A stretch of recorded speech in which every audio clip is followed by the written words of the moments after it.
Hello student, तो हम देखने जा रहे हैं लेक्चर नंबर 15 रे ऑप्टिक्स। ये रे ऑप्टिक्स का मतलब पूरा मैराथन क्लास समझ लो, शुरू से लेके प्लेन मिरर से लेकर के हम ऑप्टिकल इंस्ट्रूमेंट तक पूरा रे ऑप्टिक्स कवर करेंगे।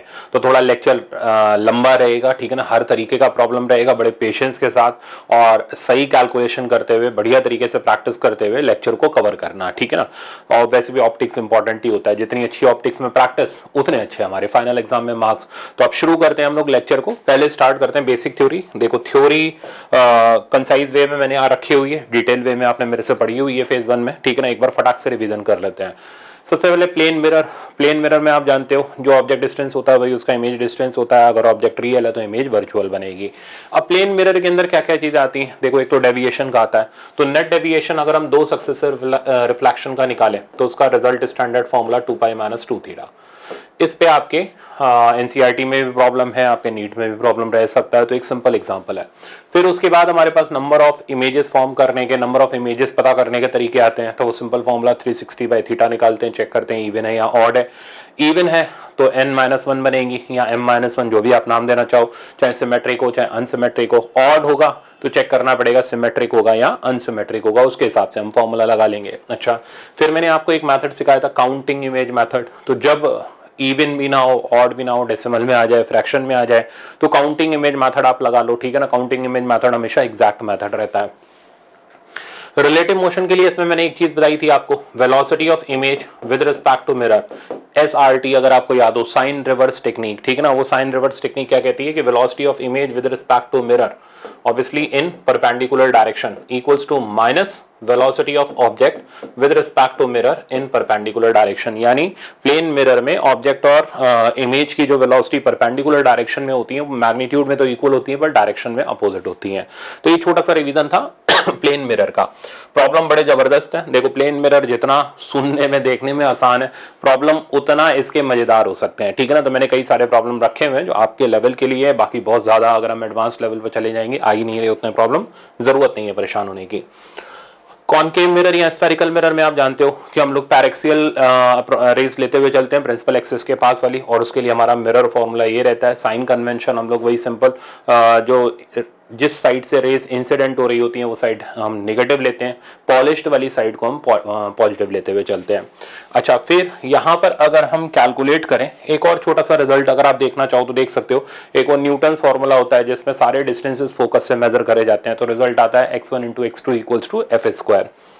अच्छा, एक दो चीजें मैंने आपको और बताई थी मैग्निफिकेशन को लेकर के। तो मैंने बताया था ट्रांसवर्स मैग्निफिकेशन। तो ट्रांसवर्स मैग्निफिकेशन होता था height of image by height of object minus v/u और फाइनल फॉर्मूला f/f - u, ठीक है ना। अगर हम एक्सियल मैग्निफिकेशन निकालते हैं तो मैंने आपको बताया था mod of transverse magnification of दोनों पॉइंट का प्रोडक्ट होता है, ठीक है ना। ये एक्सियल मैग्निफिकेशन होता है। अब अगर शॉर्ट लीनियर ऑब्जेक्ट हो, मतलब ऑब्जेक्ट का साइज ऑब्जेक्ट डिस्टेंस के कंपैरिजन में बहुत स्मॉल हो, तो ये भी हम लोग कर चुके हैं। तो एम एक्सियल का वैल्यू एम ट्रांसवर्स के स्क्वायर के बराबर हो जाता है, ठीक है ना। तो इस रिजल्ट से जनरली हम लोग एम एक्सियल वाले जितने भी प्रॉब्लम होते हैं वो खत्म करते हैं, उसका भी मैंने यहाँ प्रॉब्लम रखा हुआ है। फिर अगर आप देखो रिलेटिव मोशन का, तो इसमें रिलेटिव मोशन का बस एक स्टेप का कंसेप्ट ये है, VIM यानी velocity of image with respect to mirror, चाहिए तो वेक्टर भी लगा सकते हो, -m ट्रांसवर्स का स्क्वायर टाइम्स VU है। वहां पर क्या होता था, वहां मतलब प्लेन मिरर में ये 1 हो जाता था, क्योंकि प्लेन मिरर में मैग्निफिकेशन 1 के इक्वल होता है, जितना ऑब्जेक्ट का साइज होता है उतना इमेज का साइज होता है, तो 1 हो जाता है, तो इसलिए फिर ये SRT बन जाता है वहां पर। तो आई थिंक ये बेसिक था हमारा। अच्छा, अब आज न्यूमेरिकल प्लस ग्राफ भी है इसके अंदर। थ्योरेटिकल वाले प्रॉब्लम जनरली ऑप्टिक्स में कम होते हैं, न्यूमेरिकल ही ज्यादातर मिलता है। तो न्यूमेरिकल के लिए, ऑप्टिक्स के न्यूमेरिकल के लिए आपको 1 मिनट का टाइम लगेगा, क्योंकि जनरली ये प्रॉब्लम कैलकुलेटिव होते हैं, ठीक है ना। तो 1 मिनट तक का टाइम आप लेकर के चलो, तो मैं आपको 50 सेकंड से 1 मिनट तक का टाइम दूंगा, ठीक है ना। इसमें लगेगा आपको टाइम। तो जब आप फाइनल एग्जाम में ऑप्टिक्स का प्रॉब्लम देखो, पहले तो ये देख करके आइडिया होना चाहिए कि यार ये कैलकुलेटिव है या ये सिंपल हमारा डायरेक्ट फॉर्मूला बेस्ड प्रॉब्लम है। वो जैसे नंबर ऑफ इमेजेस निकालनी है प्लेन मिरर में, तो वो तो डायरेक्ट फॉर्मूला बेस्ड प्रॉब्लम है, उसमें कहाँ 1 मिनट लगना है, वो आप आराम से 30 सेकंड के अंदर खत्म कर लोगे। तो अगर ऑप्टिक्स का प्रॉब्लम कैलकुलेटिव होता है, आपको आइडिया लग जाएगा आज। तो हमेशा ध्यान रखना कि उसके लिए आपको 1 मिनट से 1.5 मिनट का टाइम एग्जाम में निकाल के चलना है। ये बहुत इंपॉर्टेंट बातें हैं, ध्यान रखना है फाइनल एग्जाम के लिए।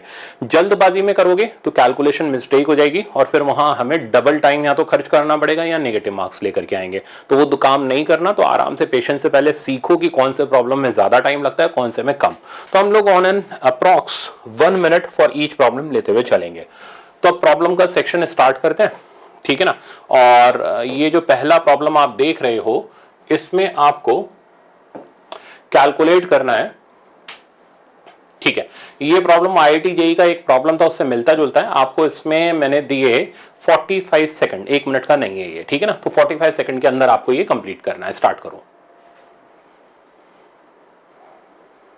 जनरली आप ये प्रॉब्लम किसी भी मॉड्यूल के अंदर देखोगे तो आपको मिल जाएगा, सॉल्व एग्जांपल में मिलेगा, हर टेस्ट के अंदर आपको ये प्रॉब्लम मिलेगा। तो इंपॉर्टेंट प्रॉब्लम है, रिवीजन जरूर करके जाना है।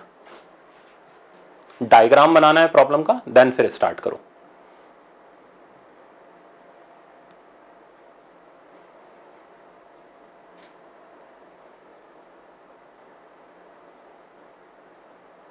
तो 45 सेकंड से 1 मिनट, अगर कैलकुलेशन में ज्यादा टाइम लग रहा है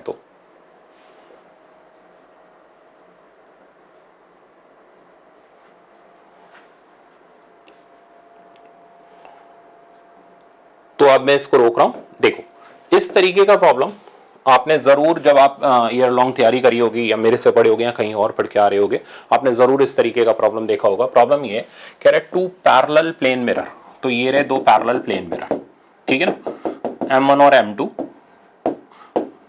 have length of 2 metre each. तो इसकी लेंथ हमें दे रखी है 2 metre, okay. And 10 millimetre apart. तो ये 10 मिलीमीटर का इनके बीच में गैप है। 10 मिलीमीटर हो गया 0.01 मीटर, ठीक है ना। एसआई सिस्टम में हमने इसे कन्वर्ट कर लिया। Ray of light is incidented at one end of the mirror M2। तो M2 मैं नीचे ले लेता हूं, मेरे लिए आसानी हो जाएगी, ठीक है ना। तो M2 मैंने यहां पर ले लिया और M1 आप यहां पर ले लो, कोई फर्क तो पड़ता नहीं। तो रे ऑफ लाइट यहां इंसिडेंट होती है 30 डिग्री के एंगल पर। हमें पता करना है number of reflection light under goes before reaching the other and, यानी दूसरे एंड पर पहुंचने से पहले। ये नहीं पूछ रहा टोटल नंबर, और टोटल होगा तो दूसरे एंड का लास्ट रिफ्लेक्शन भी हमें काउंट करना पड़ेगा। तो दूसरे एंड तक पहुंचने से पहले कितने रिफ्लेक्शन हुए लाइट के, वो निकालने हैं। तो मेथड क्या है? मेथड ये, पहले लाइट को आगे भेजो, ठीक है ना। अब इतने पोर्शन में ये ट्रायंगल बना लो। ये 30 डिग्री है तो ऑब्वियसली ये भी 30 डिग्री होगा। ये डिस्टेंस हो गया हमारा 0.01 मिलीमीटर, इसको हम x ले लेते हैं। तो x लेंथ कवर करने में लाइट एक बार रिफ्लेक्ट होकर के आई है, अगली बार होने जा रही है, पर हमने वो अभी कंसिडर नहीं किया। यानी x लेंथ में लाइट का रिफ्लेक्शन एक बार हुआ है। तो टोटल लेंथ कितनी है? 2 मीटर। उसमें n बार मान लो, तो n इंटू एक्स की वैल्यू हमने इक्वेट कर दी, which is equals to 2 metre. अब हमें यहाँ एक्सपोर्ट करना है, जो कि हम राइट एंगल ट्रायंगल से पुट कर देंगे। तो ये अपॉन ये 10 30 डिग्री हो गया। तो x की वैल्यू हमारे पास आ गई 0.01 into 10 30 degree, which is 1/√3 equals to 2 metre. बस इतना सा कैलकुलेशन में टाइम लगना है। तो number of reflection before emerging out of other end, वो हमारे पास आ गया 2√3 या 200√3। √3 की हमने वैल्यू डाल दी 1.732 और 73 कर लो, काम चल जाएगा इतने से। तो ये रिजल्ट आ गया 346। तो 346 रिफ्लेक्शन होंगे जब लाइट लास्ट एंड से बाहर जाने वाली होगी। अगर हमें टोटल नंबर ऑफ रिफ्लेक्शन निकालने हो कि लाइट यहां से बाहर निकली गई, तो एक और रिफ्लेक्शन लास्ट वाला काउंट करना पड़ेगा, फिर आंसर 347 हो जाएगा। बट इसने पूछा है before reaching the other and, तो फाइनल आंसर हमारा 346 जाएगा। तो मेरे ख्याल से समझ आ गया होगा। मुश्किल नहीं था, बट रिवीजन के लिए जरूरी था। चलते हैं आगे। ओके, अब हमारे पास आता है ये प्रॉब्लम। ये काफी इंटरेस्टिंग प्रॉब्लम है, मैं इसका ट्रिक भी आपको दूंगा, ठीक है ना। आप इसको अटेम्प्ट करो, आपको इसमें 1 मिनट का टाइम दिया।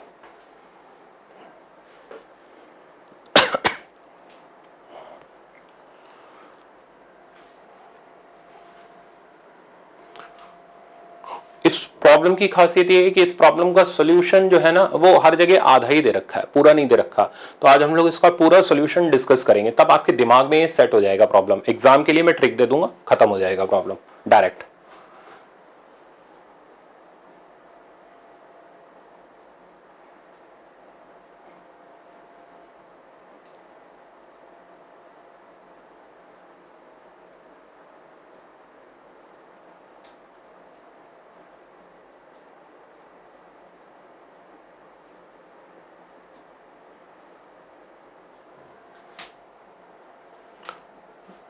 तो तो मेरे ख्याल से मैं इसको स्टार्ट करूं, आप इसको सीखो। देखो इसकी यही कहानी है, मैंने आपसे कहा था प्लेन मिरर जितना देखने में आसान है उतने उसके प्रॉब्लम अच्छे होते हैं, ये खासियत है इसकी। स्फेरिकल मिरर के प्रॉब्लम कंपैरेटिवली आसान होते हैं, लेंसेज के प्रॉब्लम आसान होते हैं। तो अगर प्लेन मिरर का आया तो थोड़ा सोच समझ करके, जो मैं वैरायटी करा रहा हूं इनमें से आपको मिल जाएगा, आपको अच्छे से करके आना है। अब देखो ये प्रॉब्लम इस तरीके का प्रॉब्लम है जिसके दो आंसर्स पॉसिबल है। अब आप कहोगे सर दो आंसर, टाइम तो 1 मिनट दिया था, तो मैं आपको दो आंसर के लिए 1 मिनट छोड़ो, मैं आपको 20 सेकंड के अंदर सिखा दूंगा कि दोनों आंसर कैसे डायरेक्ट आते हैं, ठीक है ना। तो आपको 1 मिनट की जरूरत नहीं पड़ेगी। अब सुनो, ये कह रहा है कि लाइट रेडिएशन मिरर पर 10 डिग्री पर इंसिडेंट होते हैं और मिरर हॉरिजॉन्टल से थीटा एंगल पर है। इंसिडेंट होने के बाद रिफ्लेक्टेड रे वर्टिकली अपवर्ड चली जाती है। तो थीटा का वैल्यू बता दो। तरीका ऐसे स्टार्ट होगा, पहले हमने मिरर बनाया और इस मिरर को हॉरिजॉन्टल से थीटा एंगल पर दिखाया। अब ध्यान से मेरी बात सुनना, क्यों दो आंसर पॉसिबल है, तो मैं दो डायग्राम ही बना लूं आपको समझाने के लिए। ये रहा दूसरा डायग्राम, मिरर को मैंने थीटा एंगल पर दिखाया, ठीक है ना। अब ये कह रहा है लाइट 10 डिग्री हॉरिजॉन्टल से इंसिडेंट होती है, तो ये ऑब्वियसली हॉरिजॉन्टल लाइन होगी। तो 10 डिग्री की दो पॉसिबिलिटी है, या तो लाइट ऐसे आए बिलो हॉरिजॉन्टल, ठीक है ना, या लाइट ऐसे आए अबव हॉरिजॉन्टल। हमें ये नहीं दे रखा कि लाइट कैसे आ रही है, तो हमें दोनों ऑप्शंस कंसिडर करने पड़ेंगे। तो दो आंसर आएंगे, उन दो में से एक आंसर यहां मिलेगा। देखो तो लाइट मैंने ले लिया बिलो हॉरिजॉन्टल आ रही है, ठीक है ना, 10 डिग्री पर और वर्टिकली अपवर्ड जा रही है। दूसरे डायग्राम में मैंने ले लिया लाइट अबव हॉरिजॉन्टल आ रही है 10 डिग्री पर और वर्टिकली अपवर्ड जा रही है, राइट। तो अब आपके सामने दो डायग्राम बिल्कुल परफेक्ट मैंने यहां पर दे दिए। हमारा एम है थीटा निकालना। ध्यान से सुनना, मैंने कहा इसका एक शॉर्टकट है, बट जैसे आप कंसेप्ट सीखोगे उसके बाद आपको अपने आप शॉर्टकट नजर आ जाएगा। तो सुनो, करने क्या वाले, लाइट हॉरिजॉन्टल जा रही है तो ये एंगल हो गया 90, इंसिडेंट और रिफ्लेक्टेड, ठीक है ना, ये रही इंसिडेंट ये रही रिफ्लेक्टेड के बीच का टोटल एंगल हो गया 90 + 10, ठीक है ना। 90 + 10 का मतलब हो गया 100। तो 100 डिग्री इंसिडेंट और रिफ्लेक्टेड के बीच का एंगल है। यहां पर देखोगे तो एंगल हो जाएगा 90 - 10, ठीक है ना, यानी एंगल हो गया 80 डिग्री। तो सपोज करो लाइट 20 डिग्री पर आती तो या तो एंगल होता आई और आर के बीच का 90 + 20 यानी 110, या फिर 90 - 20 70, समझ गए। 30 डिग्री पर आती तो 120 या 90 - 30 60। तो दो पॉसिबिलिटी हमेशा रहेंगी, ये दोनों मेरे ख्याल से अब टिप पर आ गई होंगे। तो लाइट 10 डिग्री पर आ रही है तो इंसिडेंट रे और रिफ्लेक्टेड रे के बीच का एंगल 90 + 10 या तो 100 या 90 - 10, दैट मींस 80। आगे ध्यान से सुनना, अब हम इसकी नॉर्मल बनाएंगे, ठीक है ना, जो कि इसको बाइसेक्ट करती हुई होगी। तो मैं यहां पर नॉर्मल ड्रॉ कर रहा हूं, आप ध्यान से देखना। तो ये मैंने नॉर्मल बनाई, आगे ध्यान से सुनना। नॉर्मल क्योंकि बाइसेक्ट करेगी, किसको बाइसेक्ट करेगी, आई और आर के बीच के एंगल को, जो कि यहां कितना है 100। तो ये एंगल हो गया 50, ये एंगल हो गया 50। अभी आपको थोड़ा सा मुश्किल दिखेगा, डायग्राम ऐसा लग रहा है यार बड़ा कठिन डायग्राम है, 2 मिनट का पेशेंस रखो, अभी शॉर्टकट नजर आ जाएगा। सिमिलरली मैंने यहां बाइसेक्ट किया, यहां का एंगल आ गया हमारे पास कितना आ गया 40, ये एंगल आ गया 40, सही है। तो वापस से सुनो, 10 डिग्री पर लाइट रेडिएशन आ रही है, वर्टिकली अपवर्ड जा रही है, तो आई और आर रे के बीच का एंगल या तो 90 + 10 या 90 - 10, दैट मींस या तो 100 या फिर 80। हमने तुरंत नॉर्मल लिया, बाइसेक्ट मारा, एंगल मिल गया या तो 50 या फिर 40। अब आगे सुनो, बट हमें ना 50 चाहिए ना हमें 40 चाहिए, हमें तो थीटा चाहिए। अभी थीटा कैसे ढूंढ के निकाले, तो सुनो, ये एंगल हो गया 50 डिग्री, ठीक है ना। अब ये वाला एंगल निकालते हैं, कैसे निकालोगे, नॉर्मल मिरर के परपेंडिकुलर होती है। तो ये एंगल मिल गया 90 - 50 यानी 40, पर अभी तक हम थीटा पे नहीं पहुंचे। अब थीटा निकालेंगे तो वापस इसमें सब्ट्रैक्ट करना पड़ेगा, यानी ये एंगल आ जाएगा 50। मतलब ये एंगल उतना ही एंगल आ रहा है जितना नॉर्मल बाइसेक्ट कर रही है। तो अगर नॉर्मल 50 डिग्री को बाइसेक्ट कर रही है तो एंगल आ जाएगा, सॉरी, अगर नॉर्मल 100 डिग्री को बाइसेक्ट कर रही है, मतलब बाइसेक्शन के बाद आई और आर का एंगल 50 डिग्री बच रहा है, तो थीटा भी 50 आ जाएगा। यहाँ ये 40 डिग्री बच रहा है, अब चेक कर लो, ये हो गया 50 और 90 में से सब्ट्रैक्ट करते ही आ गया 40, तो मिल गया। अब तो आंसर छूमंतर हो गया। अब एक बार तुरंत रिवाइज करते हैं, एक और सवाल सोचते हैं। मान लो रे हॉरिजॉन्टल से 20 डिग्री पर आ रही है, तो एंगल की क्या क्या पॉसिबिलिटी है, 90 + 20 या फिर 90 - 20। 90 + 20 कितना हो गया 110, 90 - 20 कितना हो गया 70, ठीक है ना। अब थीटा की वैल्यू आपको निकालनी है, यानी हॉरिजॉन्टल से एंगल निकालना है, फट से नॉर्मल से बाइसेक्ट मारो, 110 को बाइसेक्ट मारा 55, वही थीटा हो जाएगा, ठीक है ना। दूसरे में बाइसेक्ट मारा वो हो गया 35, आंसर हमारे पास 35 आ जाएगा। तो अब आपको छूने की जरूरत नहीं, डायरेक्ट कर सकते हो। तो चलो इसको डायरेक्ट करते हैं। तो रे कितने डिग्री पर आ रही थी, 10 डिग्री पर, एंगल कितना हो गया 90 + 10 यानी 100, बाइसेक्ट करा, या तो आंसर 50 है या फिर आंसर 40 है। आप ढूंढ लो कौन सा आंसर है। तो आंसर इसमें से 40 डिग्री मिल रहा है, दैट मीन्स ये हमारा करेक्ट ऑप्शन है। अगर 50 डिग्री भी होता तो फिर मोर देन वन चॉइस हो सकता था, फिर हमें ऑप्शन देखने पड़ते कि A and B are correct. मेरे ख्याल से समझ गए होंगे। तो अब एक अच्छा प्रॉब्लम था, एक बार वापस से जरूर रिवाइज कर लेना, फिर आप आगे बढ़ना, ठीक है ना। चलते आगे, ठीक है। ये प्रॉब्लम के लिए आपको इसमें मिलने वाले हैं, कितनी देर दूं, 30 सेकंड सिर्फ, डायरेक्ट फॉर्मूला बेस्ड है।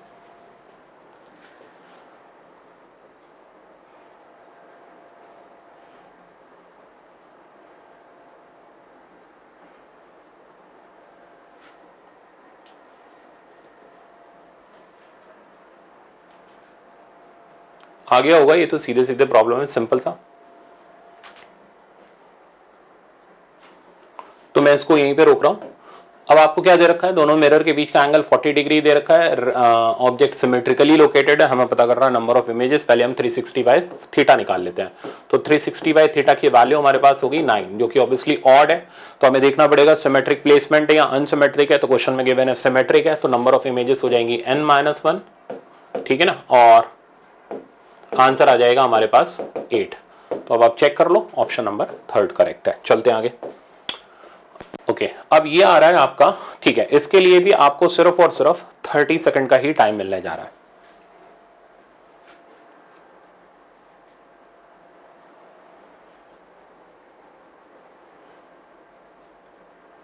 टू सक्सेसिव रिफ्लेक्शन का आपको डेविएशन निकालना है।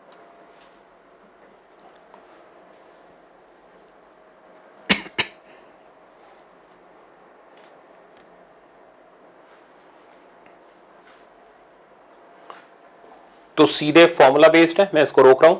तो डायग्राम वैसे तो जरूरत नहीं है, बट ठीक है, फिर भी दो मिरर हैं, दोनों के बीच का एंगल 40 डिग्री है, रे एक पर टकराती है at an angle of incidence 60 degree, successively 2 बार रिफ्लेक्ट होती है, चली जाती है।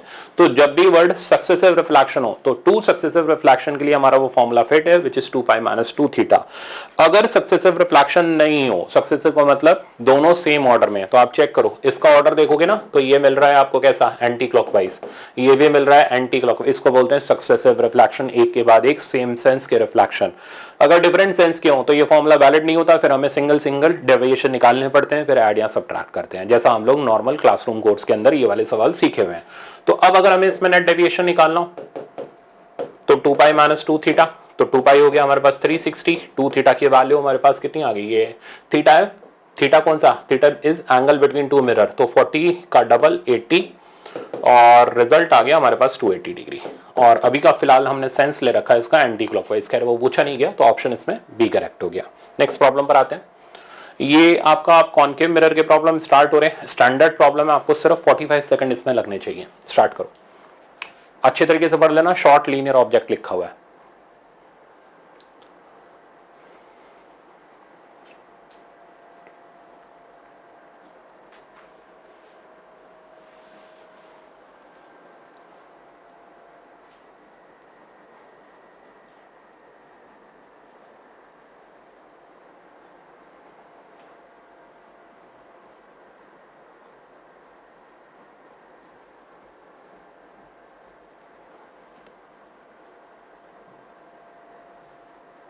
मेरे ख्याल से आ गया बहुत से बच्चों का। तो ये एक आपको इस तरीके का प्रॉब्लम यूनिवर्सल में भी मिल जाएगा। शुरुआत कहां से हुई थी, शुरुआत हुई थी इसकी आईआईटी से, उसके बाद ये आपके एग्जाम में भी आ चुका है, डिफरेंट डिफरेंट जो पहले एग्जाम होते थे मेडिकल के उनके अंदर भी आ चुका है। तो एक स्टैंडर्ड प्रॉब्लम है, फटाफट से ये रिपीट कर सकते हैं इसको। देखो, हमने जैसे ही सुना शॉर्ट लीनियर ऑब्जेक्ट है, पहले चाहिए तो डायग्राम बना लो, वैसे रिक्वायरमेंट नहीं है। फोकल लेंथ एफ है, ऑब्जेक्ट यहां से यू डिस्टेंस पर रखा हुआ है, साइज ऑफ ऑब्जेक्ट पी दे रखा है, हमें पता करना है साइज ऑफ इमेज, ठीक है ना। तो सबसे पहले हम एम ट्रांसवर्स निकालते हैं by using formula F upon F minus U. चीजें पुट करो with proper sign, focal length minus F, नीचे आ गया माइनस एफ प्लस यू, यानी minus F upon U minus F. अब हम जानते हैं M axial equals to M transverse का स्क्वायर, तो रिजल्ट हमारे पास आ गया यहाँ पर कि एम एक्सियल का वैल्यू हो गया एम ट्रांसवर्स स्क्वायर, मतलब एफ अपॉन, स्क्वायर करने पर ऑब्वियसली नेगेटिव वाला चीज गायब हो जाएगा, तो स्क्वायर करने पर आ जाएगा F upon U minus F का होल स्क्वायर। एम एक्सियल क्या हो गया, size of image by size of object, object का साइज हमें बी दे रखा है, तो हाइट ऑफ इमेज बोल लो या साइज ऑफ इमेज बोल लो, that is B times F upon U minus F का होल स्क्वायर। अब ऑप्शन ढूंढ लो, आंसर डी मिल गया। तो ये स्टैंडर्ड प्रॉब्लम था बस। इस तरीके के प्रॉब्लम स्टैंडर्ड देखे हुए आएंगे तो ऑब्वियसली आपको टाइम नहीं मिलेगा, सॉरी टाइम नहीं लगेगा। बट अगर प्रॉब्लम थोड़े से कैलकुलेटिव टाइप के आगे, जैसे अभी हमने देखा था थोड़ी देर पहले जो 10 डिग्री वाला प्रॉब्लम था हॉरिजॉन्टल से, अगर आपको आइडिया नहीं था कि दो आंसर होते हैं तो वहां पर आप फंस जाओगे, ठीक है ना। तो इसलिए प्रॉब्लम की प्रैक्टिस बहुत जरूरी है, खाली थ्योरी पढ़ने से काम नहीं चलता। देखो अब हमारे सामने दो ग्राफ आ रहे हैं, ठीक है ना। आपको इन दोनों ग्राफ के लिए 30 सेकंड का टाइम है।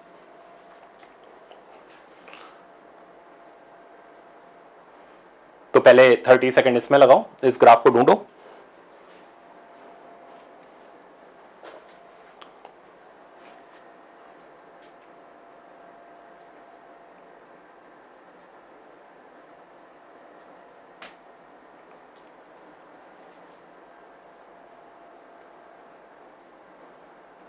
तो मैं इसको रोक दे रहा हूं।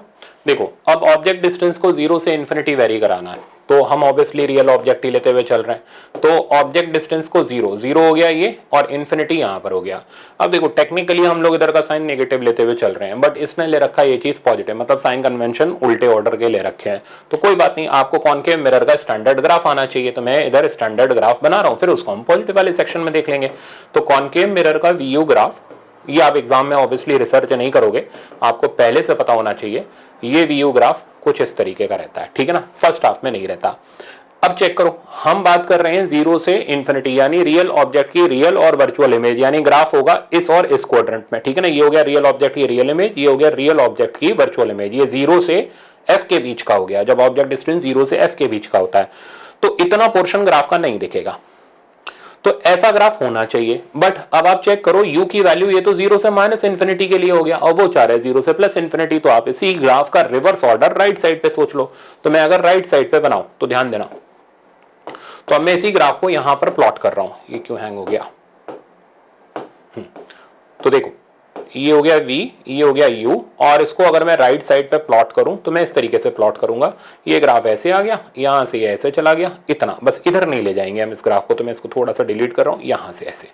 तो फाइनली अब मेरे ख्याल से आपको आंसर मिल गया होगा। ये दो तो है नहीं, तो ऑप्शन नंबर ए इसका करेक्ट आंसर है। तो हमेशा पहले अपने हिसाब से स्टैंडर्ड ग्राफ बना लो, फिर एग्जामिनर के हिसाब से चेक कर लो कि कौन सा ऑप्शन उसमें फिट बैठ रहा है। ये इसका परफेक्ट तरीका होता है। ये ऐसे ही घुमाते हैं, 0 से माइनस इंफिनिटी दे देता तो वो स्टैंडर्ड बुक वाला ही ग्राफ हो जाता, फिर हमें ढूंढने में दिक्कत नहीं होती, ठीक है ना। अब इसमें आ जाओ आप, ये है आपका UV graph for convex mirror. चलो इसको सोचो, इसके लिए भी आपको 30 सेकंड का टाइम है।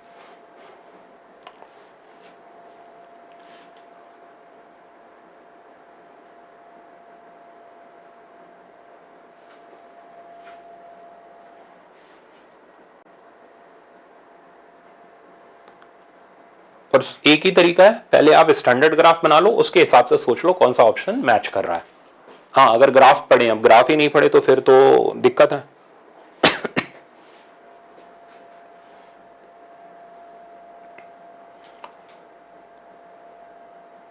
तो मैं इसको रोक रहा हूं। देखो कॉन्वेक्स मिरर के लिए यूवी ग्राफ अगर आप देखोगे तो बिल्कुल कॉनकेव का अपोजिट बनता है। ये रहा वी, ठीक है ना, इधर आ गया यू, ये ऐसे जाता है, और इधर ये ग्राफ इस तरीके से जाता है। अब इसमें से ये हाइपरबोलिक ग्राफ तो है ही नहीं, तो अब आप चेक करो इसमें हाइपरबोलिक वाला पोर्शन नहीं है, तो जो जो नहीं है उसको डिलीट करो। तो हमें ग्राफ चेक करना ओरिजिन से पास करता हुआ। अब ओरिजिन से पास करता हुआ एक तो ये जा रहा है नेगेटिव इन्फिनिटी की तरफ, ठीक है ना। इन्फिनिटी वाला भी इसके अंदर कोई ग्राफ नहीं है जिसमें वी की वैल्यू इन्फिनिटी को जाए, तो हम इधर साइड का पूरा हाफ हटा देते हैं।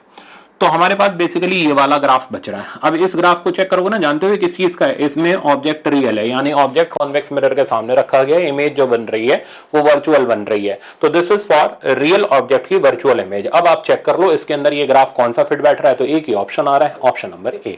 तो हमेशा फायदेमंद यही रहता है कि आप पहले अपने हिसाब से जो आपने पढ़ा हुआ स्टैंडर्ड ग्राफ है उसके हिसाब से बनाओ, फिर वेरीफाई करो कि एग्जामिनर के हिसाब से कौन सा ऑप्शन सुटेबल बैठ रहा है। ये इसका एक प्रॉपर तरीका है। अब चलो आगे, फिर से आपके सामने ग्राफ है। अब जितना अभी तक आपने सीखा लगाओ बुद्धि, ठीक है ना। 30 सेकंड का टाइम है। एम और यू का ग्राफ आपको प्लॉट करना है, और वर्चुअल इमेज फॉर्म हो रही है, ये ध्यान रखना।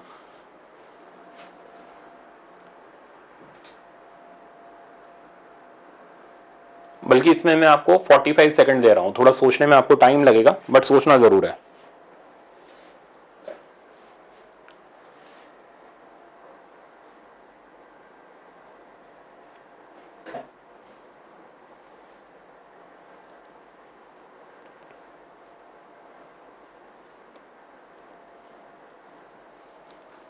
तो मैं इसको रोक रहा हूं, आज जो सीखते हैं इसको।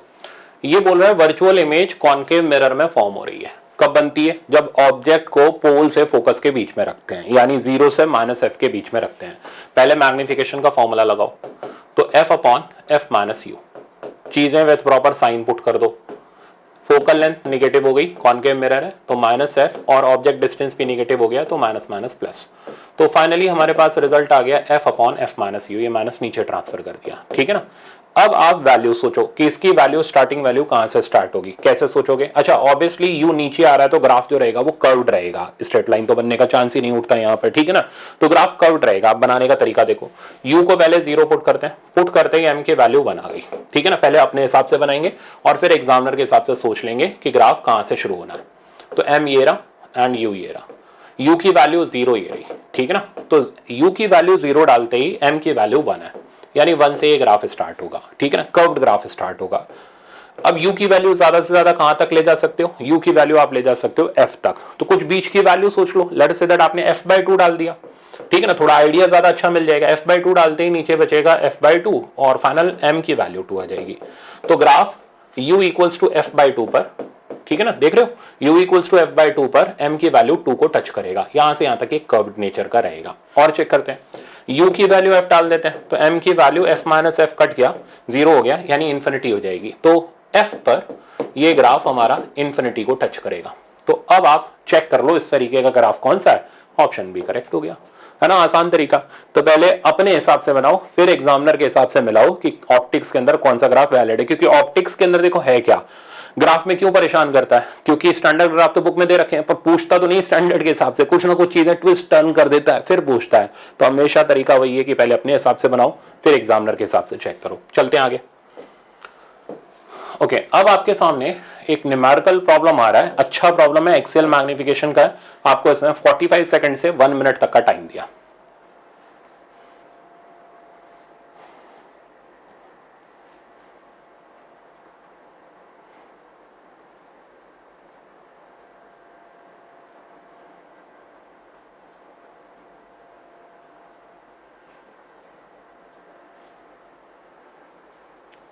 डायग्राम के बिना आप इस सवाल को नहीं लगा पाओगे, इसलिए एक बार डायग्राम बना हुआ होना चाहिए।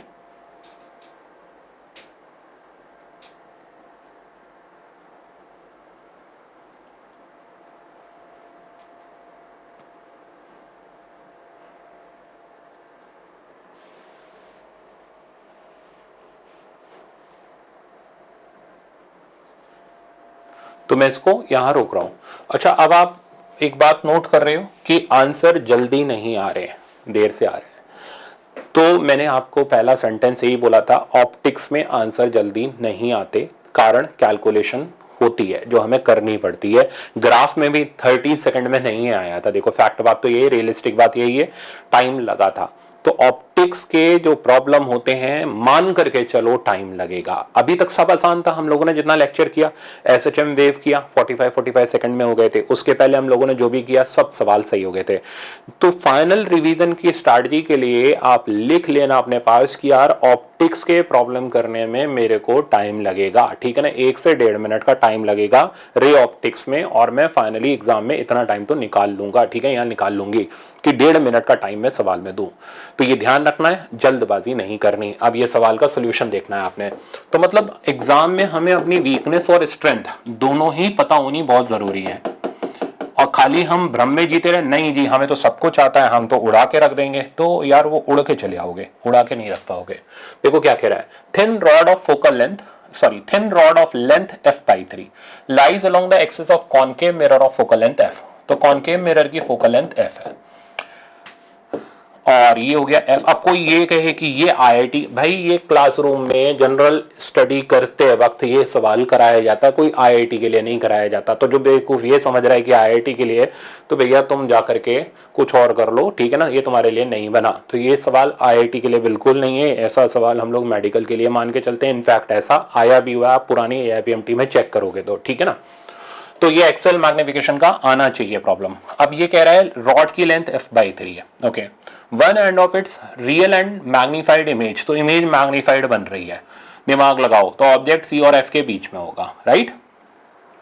Touches the one end of the rod, touch कर रही है, तो ऐसा तब होगा जब रॉड का एक एंड सेंटर ऑफ कर्वेचर पर हो। तो ये मैंने ऑब्जेक्ट रखा, ठीक है, पी क्यू इसका नाम डाल देते हैं। अब इसकी जो इमेज बनेगी मैग्नीफाइड और रियल इधर बना दी, ये इसका नाम मैं अभी क्यू डैश कर दे रहा हूं, ठीक है ना, इसका नाम मैं P1 कर दे रहा हूं। पहले क्यू की इमेज फिर पी की, ये सेंटर ऑफ कर्वेचर था, ठीक है। यहां से यहां तक का डिस्टेंस हमें बताया दिस इज 2f, रॉड की लेंथ हमें बताया दिस इज f/3।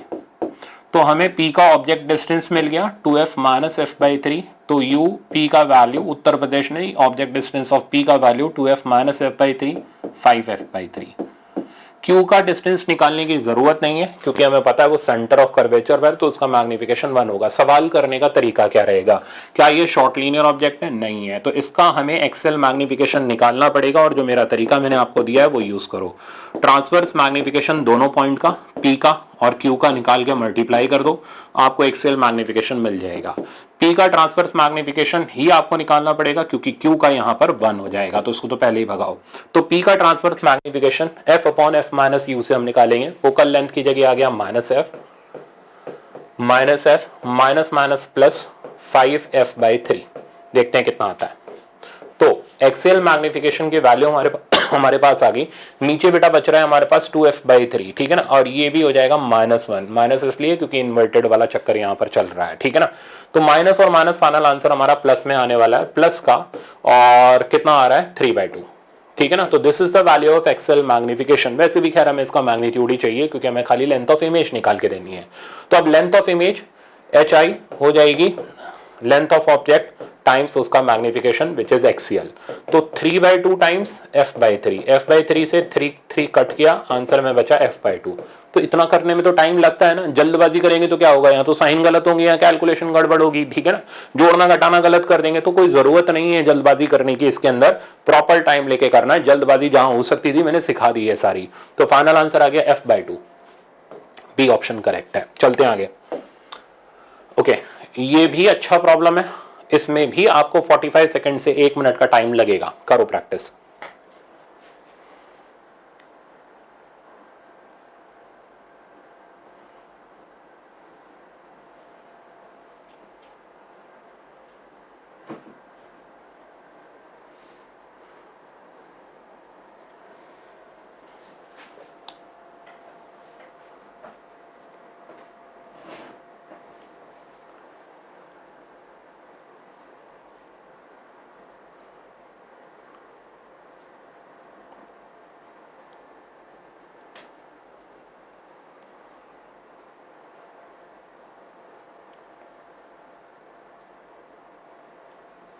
तो मैं इसको अब रोक रहा हूं।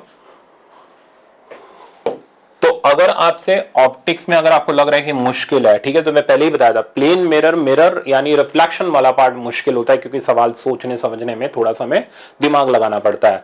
जहां लेंसेज के प्रॉब्लम आ जाते हैं, जहां फोकल लेंथ निकालने के प्रॉब्लम आते हैं, दैट इज इजी पार्ट, वहां पर आप आराम से कर लोगे, लेंस मेकर फॉर्मूले के ऊपर वो बेस्ड होते हैं। तो अब डिपेंड करता है सर्कमस्टेंसेस पर एग्जामिनर क्या देता है, ठीक है ना। अब ये प्रॉब्लम एक अच्छा प्रॉब्लम है, अगर आपने प्रैक्टिस करी होगी, ठीक है ना, आपकी प्रैक्टिस होगी तो आप कर पाओगे, नहीं होगी तो आपका आंसर नहीं आया होगा। तो ये प्रॉब्लम कह रहे हैं object is placed at a distance of 25 centimetre from the pole of convex mirror. तो हमने फट से बनाया कॉन्वेक्स मिरर और इसके पोल से 25 सेंटीमीटर के डिस्टेंस पर हमने एक ऑब्जेक्ट को रख दिया, ठीक है ना। फोकल लेंथ इसकी कितनी दे रखी है हमें नहीं पता, ये हमें निकालनी है। अब ऑब्वियसली ऑब्जेक्ट अगर सामने रखा है तो इमेज यहां बनेगी, वर्चुअली बनेगी, ठीक है ना, इरेक्ट बनेगी और स्मॉल इन साइज बनेगी। वी डिस्टेंस ले लिया मैंने इसका। आगे बोल रहा है द प्लेन मिरर इज, अच्छा अब क्या किया गया, आगे बोलता है and a plane mirror is also set so that virtual image form by the two mirror do not have any parallax. तो ये do not have any parallax का मतलब क्या होता है, नो पैरेलैक्स का मतलब होता है इमेजेस एक साथ कोइंसाइड कर रही हैं, अलग अलग नहीं बन रही हैं, एक ही पॉइंट पर बन रही है। तो अब समरी क्या निकली, समरी ये निकली कि अगर हम यहां पर एक प्लेन मिरर को लगाएं, तो मैं लगा रहा हूं, तो ये लगाया मैंने प्लेन मिरर इस ऑब्जेक्ट के सामने, कितने डिस्टेंस पर, इससे 20 सेंटीमीटर पर। तो ये प्लेन मिरर इस ऑब्जेक्ट की इमेज इसी के ऊपर, थोड़ा सा और दूर कर देता हूं, थोड़ा प्रैक्टिकल लगेगा डायग्राम। मान लो इधर लगाया, 20 सेंटीमीटर के डिस्टेंस पर, तो ये प्लेन मिरर जो इसकी इमेज बना रहा है वो इसी के ऊपर बना रहा है, ठीक है ना, यहां पर बना रहा है, और इसमें कोई पैरेलैक्स नहीं क्योंकि इसके साथ कोइंसाइड कर रही है। तो प्रॉपर्टी यूज करो, ये 20 है तो ये भी 20 सेंटीमीटर हो जाएगा, ठीक है ना। मोस्ट कॉमन प्रॉब्लम है, इसको डिफिकल्ट नहीं कह सकते आप, इतना आपने प्रैक्टिस किया हुआ होना चाहिए। अब चेक करो बेटा, ये टोटल डिस्टेंस हो गया 40, तो यहां से हमें v मिल गया, तो 25 प्लस v इक्वल्स टू 40, तो v का वैल्यू हमारे पास 15 सेंटीमीटर आ गया। ओके, v आ गया, u आ गया। अब आपको फोकल लेंथ निकालनी है, तो मिरर फॉर्मूला आपने यूज किया विद प्रॉपर साइन, तो 1/v, v की वैल्यू कितनी आई है 15, तो प्लस का 15 माइनस 1/25, एलसीएम में मेरे पास आ गया 75, हाँ ठीक है, तो 5 इधर आ गया, 3 इधर आ गया। ओके, तो रिजल्ट आ गया 2/75 एंड फाइनली फोकल लेंथ हमारे पास आ गई 37.5 सेंटीमीटर। तो this is the focal length of convex mirror. तो ऑप्शन फर्स्ट करेक्ट। तो लगाना टाइम लगेगा, तो 1 मिनट से 1.5 मिनट का टाइम प्रॉब्लम में लगेगा, ठीक है ना, और वो हम लगाएंगे, प्रैक्टिस करके जाओ, आपका सवाल गलत नहीं होगा। हाँ टाइम लगेगा पर। ओके, अब ये आपका रिलेटिव मोशन का प्रॉब्लम है, आपको इसमें मैं 45 सेकंड दे रहा हूं।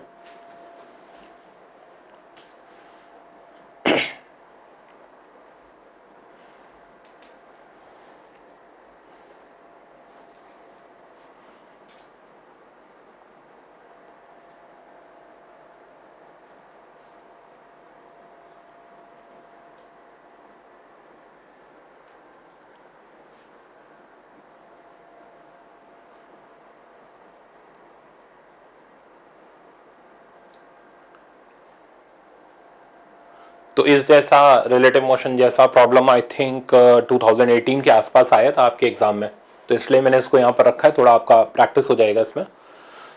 तो मैं इसको अब रोक रहा हूँ, इतनी देर में आ जाना चाहिए, इतना मुश्किल नहीं था ये। देखो सबसे पहले डायग्राम जरूर बनाते हैं। ल्यूमिनस ऑब्जेक्ट इज कैप्ट, तो एक कॉनकेव मिरर हमें दे रखा है जिसका फोकल लेंथ 12 सेंटीमीटर है, और एक ल्यूमिनस ऑब्जेक्ट, ये एफ हो गया, ये सेंटर हो गया। ल्यूमिनस ऑब्जेक्ट है जो इससे 20 सेंटीमीटर के डिस्टेंस पर है और इसकी तरफ मूव कर रहा है 4 सेंटीमीटर पर सेकंड की वेलोसिटी से। 20 सेंटीमीटर मतलब ऑब्जेक्ट सी और एफ के बीच में, ठीक है ना। तो u का वैल्यू हो गया 20 सेंटीमीटर। तो इमेज का हमें बताया यार, इमेज यहां पर बनेगी। अब ऑब्जेक्ट इधर आ रहा है तो इमेज जो जाएगी वो अवे फ्रॉम मिरर ही जानी है, और कोई ऑप्शन हमारे पास बचता नहीं है। तो इसमें से 2 ऑप्शन तो रिजेक्ट कर दो, ठीक है ना, टुवर्ड्स मिरर वाले। तो ये गया हमारा, ये ऑप्शन हमारा गया, यानी बी और सी में से एक आंसर होगा। अब कैसे निकालेंगे, तो पहले आपको वही एम ट्रांसफर्स निकालना पड़ेगा। फॉर्मूला तो एक ही है हमारा, V I M equals to minus M transverse का square times V O M, ठीक है ना। तो चीजें कैलकुलेट करना शुरू कर देते हैं। पहले एम ट्रांसफर्स निकाल लेते हैं। एम ट्रांसफर्स निकालने का फॉर्मूला वही F upon F minus you. F की जगह हमारे पास आ गया -12, ठीक है ना, और नीचे आ गया -12 माइनस माइनस प्लस यू की जगह आ गया 20, तो बचा हमारे पास -12 डिवाइडेड बाई 8। तो आई थिंक ये ऑप्शन बन रहा है 4 3 जा 12, 4 2 जा 3/2 आ रहा है। तो पुट कर देते हैं यहाँ पर, तो वी आई एम यानी V I minus V M, और ऑब्वियसली मिरर रेस्ट पर है तो वीएम को हम 0 डाल देंगे, माइनस एम ट्रांसफर्स का स्क्वायर तो 9/4 हो गया, times V O M which is V O minus V M. अब आप इसके अंदर डाटा पुट करो। वी एम 0 है तो इसको पहले 0 कर दिया, यहां से मेरे पास वी आई का वैल्यू आ जाएगा -9/4 इंटू वेलोसिटी ऑफ ऑब्जेक्ट, और वेलोसिटी ऑफ ऑब्जेक्ट हमें दे रखी है 4 सेंटीमीटर पर सेकंड। राइट साइड पर है तो हम प्लस आई कैप ले सकते हैं, जैसे चॉइस करें, आई कैप ले लो या +4 ले लो। 4 से 4 कैंसिल, आंसर आ गया -9 सेंटीमीटर पर सेकंड। तो अब तय हो गया, इमेज इधर जाएगी यानी अवे जाएगी, और कितनी वेलोसिटी से जाएगी, 9 सेंटीमीटर पर सेकंड से। तो ऑप्शन सी करेक्ट है। तो अभी तक ऐसा कुछ खास नहीं था कि आपको लगाओ बहुत हार्ड लेवल का प्रॉब्लम है, बट जितने प्रॉब्लम थे टाइम कंज्यूमिंग थे, ठीक है ना। तो ऑप्टिक्स हार्ड नहीं होती, ऑप्टिक्स थोड़ी सी टाइम कंज्यूमिंग होती है। अब चलते हैं आगे, अगला सेक्शन देखो, ये आ जाता है आपका फिर से theory, refraction at plane surface. तो यहां स्नेल्स लॉ ही चलता है, और मैं कई बार आपको बता चुका हूं स्नेल्स लॉ का हमारा तरीका वही होता है, म्यू साइन थीटा का प्रोडक्ट इज कांस्टेंट। तो चेक करो, mu 1 sine theta 1, mu 2 sine theta 2 and up to so on. अच्छा, अब रिलेशन क्या होता है, म्यू का रिलेशन क्या होता है सी और वी के साथ, लैम्डा के साथ, तो वो भी सिंपल सा रिलेशन है। म्यू जो होता है इन या ऐसे बोला जाए, speed of light in medium या wavelength of light in that medium is inversely proportional to that refractive index, ठीक है ना। तो अगर हमें speed of light in any medium निकालनी है तो फॉर्मूला हो गया सी बाय म्यू।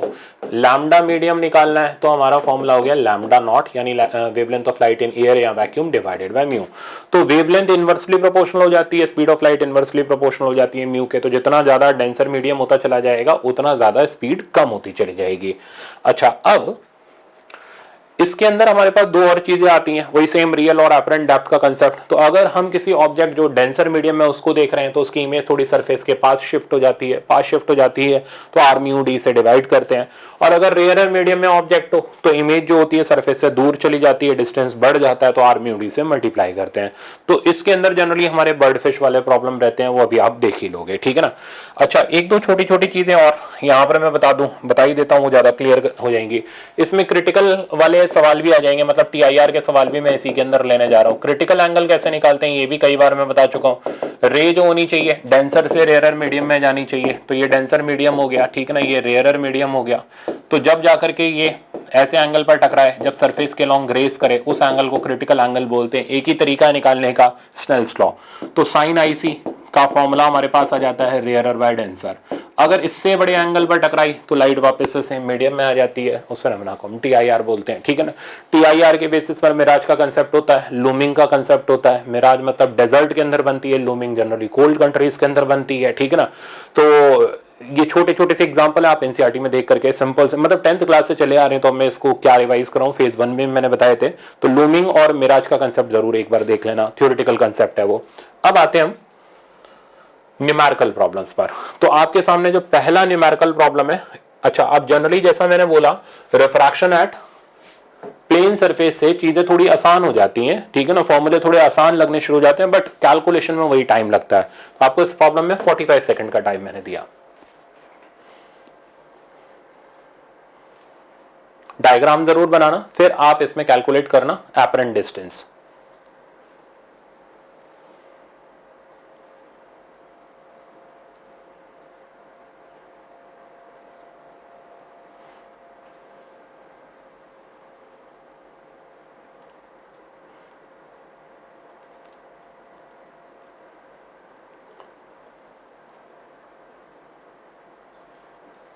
तो ये तो जल्दी आ गया, तो मैं इसको रोक दूं, इतना टाइम बहुत है आपके लिए, कर भी लिया आप लोगों ने।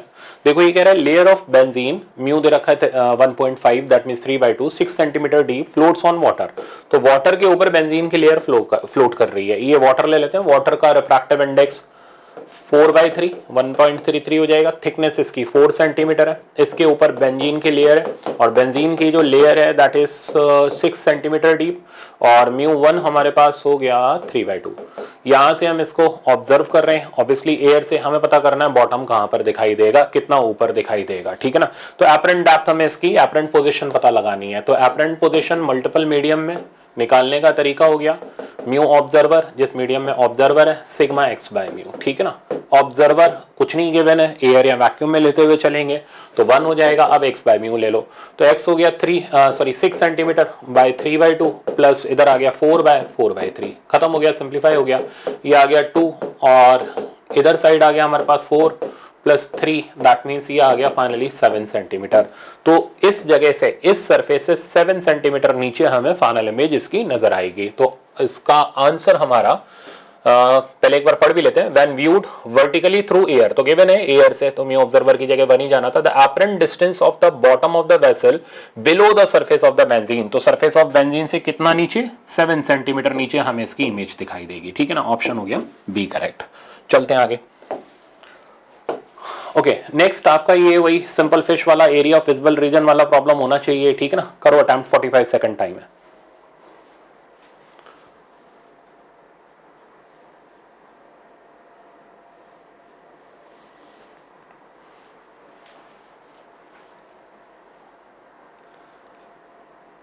अब जिसको इसमें फॉर्मूला याद है डायरेक्ट भी लगा सकता है, ऐसा कुछ खास नहीं है, बट अब मैंने कहा ना आसान हो जाते हैं यहां से कंसेप्ट आपके।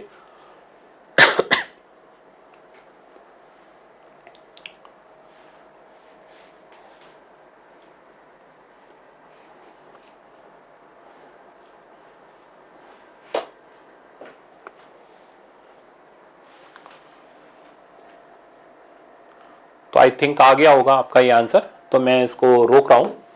देखो ये बोल रहा है fish looking up through the water sees the outside world. तो फिश जो है, आपको पता है फिश कब तक बाहर का वर्ल्ड देख सकती है, जब तक क्रिटिकल एंगल ना अचीव हो जाए। तो ये आईसी का एंगल अचीव हो गया, ठीक है ना। और सबसे पहले हम आईसी निकाल लेंगे, और अगर डायरेक्ट फॉर्मूला याद हो तो उससे बेहतर तो कुछ नहीं, हमें पता करना है ये basically radius of this visible region, ठीक है ना, कितने रेडियस में देख सकती है। तो ये आईसी हो गया, तो ये वाला एंगल भी हमारे पास आईसी आ गया। इधर का म्यू हमें दे रखा है 4/3, ठीक है ना। तो अगर नहीं याद है कोई बात नहीं, आप वहां पर कैलकुलेट कर लो। सबसे पहले आप साइन आईसी की वैल्यू निकाल लो। साइन आईसी की वैल्यू हो गई रेयरर बाय डेंसर, रेयरर हो गया 1/4/3, ठीक है ना। तुरंत राइट एंगल ट्राइंगल बनाओ, 3 और ये आ गया 4, ये हो गया √16 - 9 दैट मीन्स 7, ये हो गया आईसी। अब आपको रेडियस निकालना है, रेडियस निकालना है और डेप्थ हमें दे रखी है 12 सेंटीमीटर। तो tan थीटा की आइडेंटिटी लगा लो, तो r की वैल्यू आ गई 12 tan IC, tan IC हो गया 3/√7, तो फाइनल आंसर आ गया 36/√7 centimetre. This is the radius of that region, जिसने रीजन में वो देख सकती है आउटसाइड वर्ल्ड कंटेंट। तो ऑप्शन हमारा बी करेक्ट हो गया। नेक्स्ट प्रॉब्लम, ये नंबर ऑफ वेव का है, ये भी आपको लास्ट मोमेंट में रिवाइज होना चाहिए। 45 सेकंड टाइम है।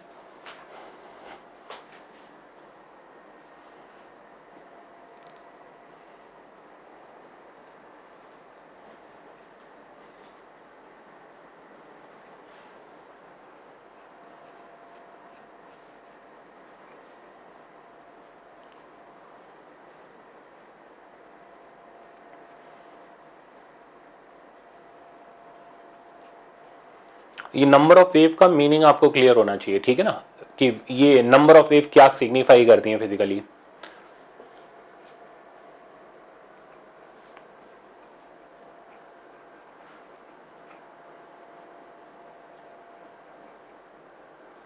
तो मैं इसको अब रोक रहा हूं। देखो नंबर ऑफ वेव का मतलब होता है जैसे यहां से यहां तक लाइट रेडिएशन जा रहा है, ठीक है, तो ऑब्वियसली वाइब्रेशन ट्रांसफर्स होते हैं।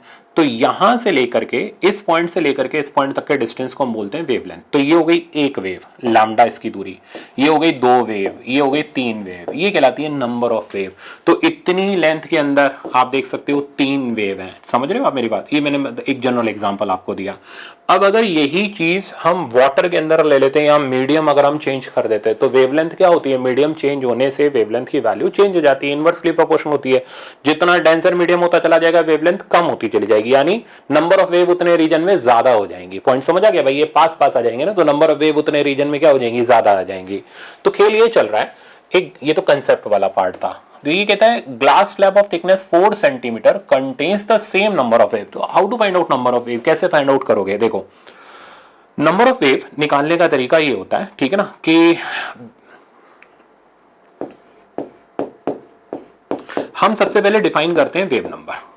वेव नंबर होता है wavelength contained in unit length. तो यूनिट लेंथ के अंदर कितनी वेवलेंथ कंटेन्ड है, इसको हम बोलते हैं वेव नंबर। तो यूनिट लेंथ के अंदर जितनी वेवलेंथ कंटेन्ड होती है उसे निकालने का तरीका हो गया 1/λ।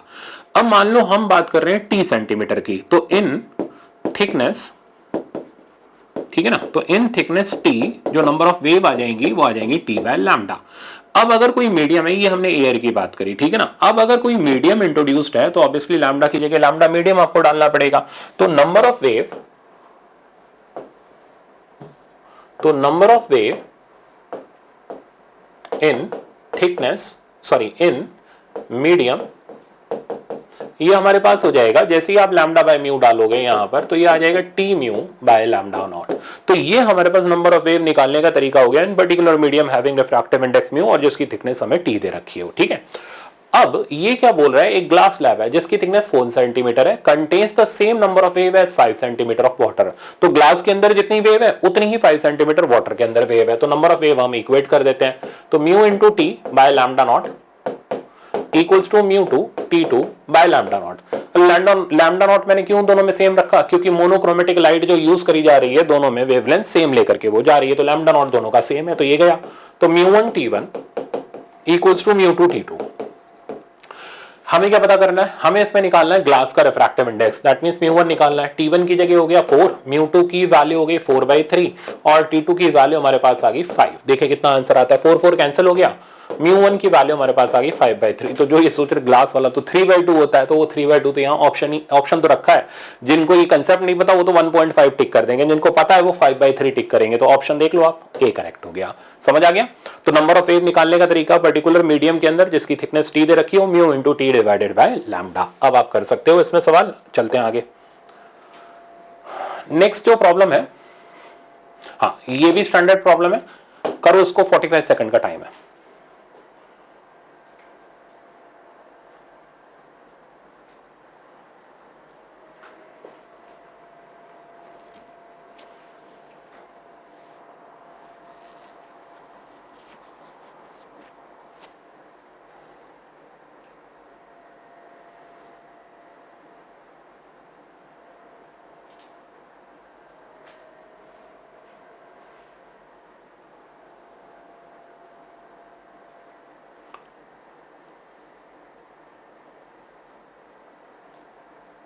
सेम ऐसा हम लोगों ने फेज 1 में भी देखा था, थिकनेस ऑफ ग्लास स्लैब निकालने वाला।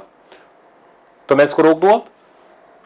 देखो इसको ऐसे करते हैं, एक ग्लास स्लैब के अंदर एयर बबल है, स्टैंडर्ड रिजल्ट है। ये स्टैंडर्ड रिजल्ट तो नहीं, स्टैंडर्ड प्रॉब्लम है। तो ये एयर बबल है जो कि हमारे लिए ऑब्जेक्ट का काम कर रहा है। यहां से x डिस्टेंस पर है, यहां से y डिस्टेंस पर है, ठीक है ना। रिफ्रैक्टिव इंडेक्स इधर का म्यू है। कहता है इधर से झांक के देखते हैं तो इसकी इमेज ऑब्वियसली सरफेस से थोड़ी पास दिखाई देगी, तो v1 डिस्टेंस पर दिखाई देती है। तो v1 की वैल्यू होगी x by म्यू। फिर कहता है जब इधर से झांक के, पहले हमेशा ऐसे कर लो, स्टैंडर्ड कर लो, रट्टे मारने की जरूरत नहीं पड़ेगी। इधर से देखने पर इमेज इस सरफेस के पास दिखाई देगी, तो v2 की वैल्यू होगी y by म्यू, ठीक है ना। जनरली v1 और v2 गिवन होते हैं, तो x की वैल्यू हो गई म्यू v1, y की वैल्यू हो गई म्यू v2। अब हमसे थिकनेस ऑफ ग्लास स्लैब पूछा जाता है जो कि x प्लस वाई हो गया, यानी mu times v1 plus v2, ठीक है। अगर भूल गए हो तो ऐसे आप कैलकुलेट कर सकते हो। तो थिकनेस की वैल्यू आ गई म्यू, म्यू हमें दे रखा है 1.5, that means 3/2 v1 plus v2। तो पहले साइड से देखने पर 6 सेंटीमीटर पर इमेज है, दूसरे साइड से देखने पर 4 पर है, तो ये 10 हो गया। थिकनेस की वैल्यू 15 आ गई। ऑप्शन सी करेक्ट हो गया। चलते हैं आगे। नेक्स्ट जो प्रॉब्लम है ये सिंपल प्रॉब्लम है, आपको इसमें 30 से 45 सेकंड का टाइम लगना चाहिए, क्रिटिकल एंगल निकालने का है। करो।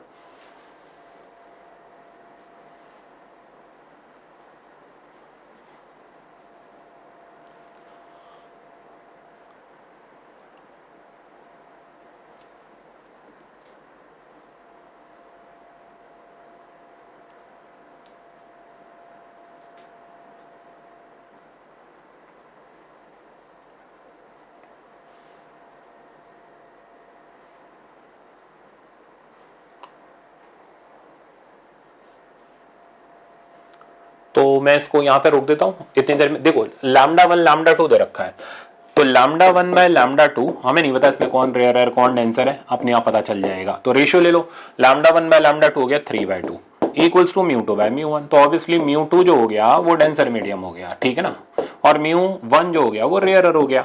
तो अब लाइट क्रिटिकल एंगल के लिए डेंसर टू रेयरर जानी चाहिए, यानी सेकंड टू फर्स्ट जानी चाहिए। तो क्रिटिकल एंगल की जो वैल्यू हो गई रेयरर बाय डेंसर, यानी μr बाय μd, मतलब 2/3। तो IC का वैल्यू आ गया, इसलिए मैंने बोला था ये आसान है, बट इस तरीके का प्रॉब्लम आपके में आ जाता है। तो sine inverse 2/3, option B correct. चलते हैं आगे। अब अगला जो प्रॉब्लम है आपका ये है, हाँ ये भी आसान प्रॉब्लम है, 30 to 45 सेकंड। करो।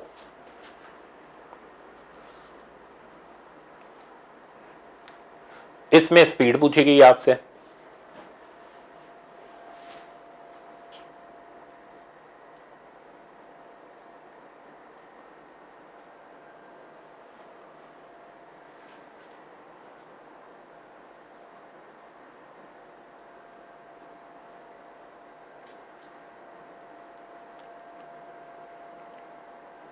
तो मेरे ख्याल से आ जाना चाहिए। रोक रहा हूं मैं इसको यहाँ पे।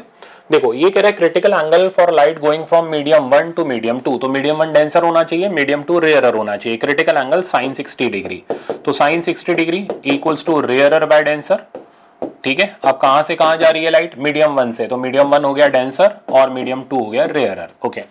अब स्पीड से इसको कंपेयर करना है, तो this thing is equals to mu, हमें पता है इनवर्सली प्रोपोर्शनल टू v होता है, तो ये आ जाएगा इधर v1 बाय v2। चलो सिंप्लीफाई करते हैं, तो इन दोनों को आपस में इक्वेट कर लेते हैं। साइन 60 डिग्री हो गया √3/2। अब ये क्या दे रखा है, if the speed of light in medium 1 is v, तो 1 वाले मीडियम में v है, हमें पता करना है मीडियम 2 में कितनी होगी, तो V2 निकालना है, तो V2 की वैल्यू होगी 2V/√3, तो 2V/√3 ऑप्शन बी करेक्ट हो गया। ठीक है, समझ आ गया, चलते हैं आगे।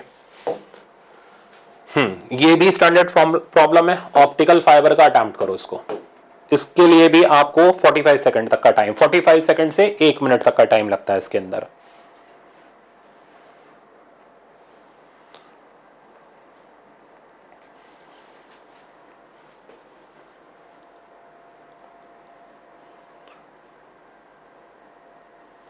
फेज 1 में हम लोगों ने ऑप्टिकल फाइबर के 2 न्यूमेरिकल देखे थे, तो उन दोनों को जरूर रिवाइज कर लेना, ऑप्टिकल फाइबर आप छोड़ के नहीं जाना।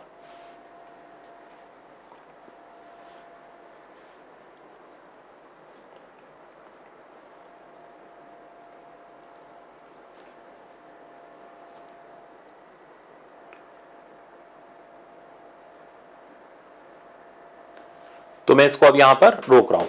देखो, इसका कंसेप्ट हम लोगों ने लेक्चर में भी सीखा हुआ है, आपने अगर क्लास में पढ़ा होगा तो अच्छी बात है, नहीं तो फेज 1 में मैंने पढ़ाया हुआ है।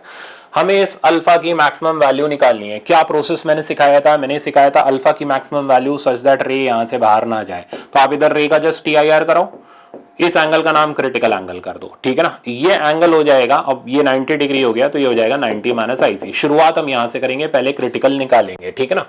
तो क्रिटिकल की वैल्यू निकालने के लिए स्नेल्स लॉ लगाया, तो साइन IC का जो वैल्यू हो गया दैट इज μ2/μ1, ठीक है ना, रेयरर बाय डेंसर। अब ऑब्वियसली हमें राइट एंगल ट्रायंगल बनाना पड़ेगा। ये हो गया μ2, ये हो गया μ1, यहां आ गया √μ1² - μ2², ये हो गया IC। अब हमें अल्फा निकालना है, तो साइन अल्फा की वैल्यू हमने पुट करी, स्नेल्स लॉ लगाया, तो साइन अल्फा इक्वल्स टू अंदर हो गया μ1 sine 90 - IC which is cos IC। cos IC हो गया बेस अपॉन हाइपोटेन्यूज, तो साइन अल्फा की वैल्यू आ गई μ1 टाइम्स √μ1² - μ2² डिवाइडेड बाय μ1। ये यहां से गया, अल्फा की वैल्यू आ गई साइन इनवर्स √(μ1² - μ2²। तो ऑप्टिकल फाइबर बिल्कुल मेडिकल लेवल का आपका कंसेप्ट होता है। अब आप इसके अंदर चेक कर लो, साइन इनवर्स, हाँ ऑप्शन बी करेक्ट। छोड़ के बिल्कुल नहीं जाना, फेज 1 के अंदर जो 2 सवाल थे वापस से उनको जरूर अटेम्प्ट करना है। चलते हैं आगे।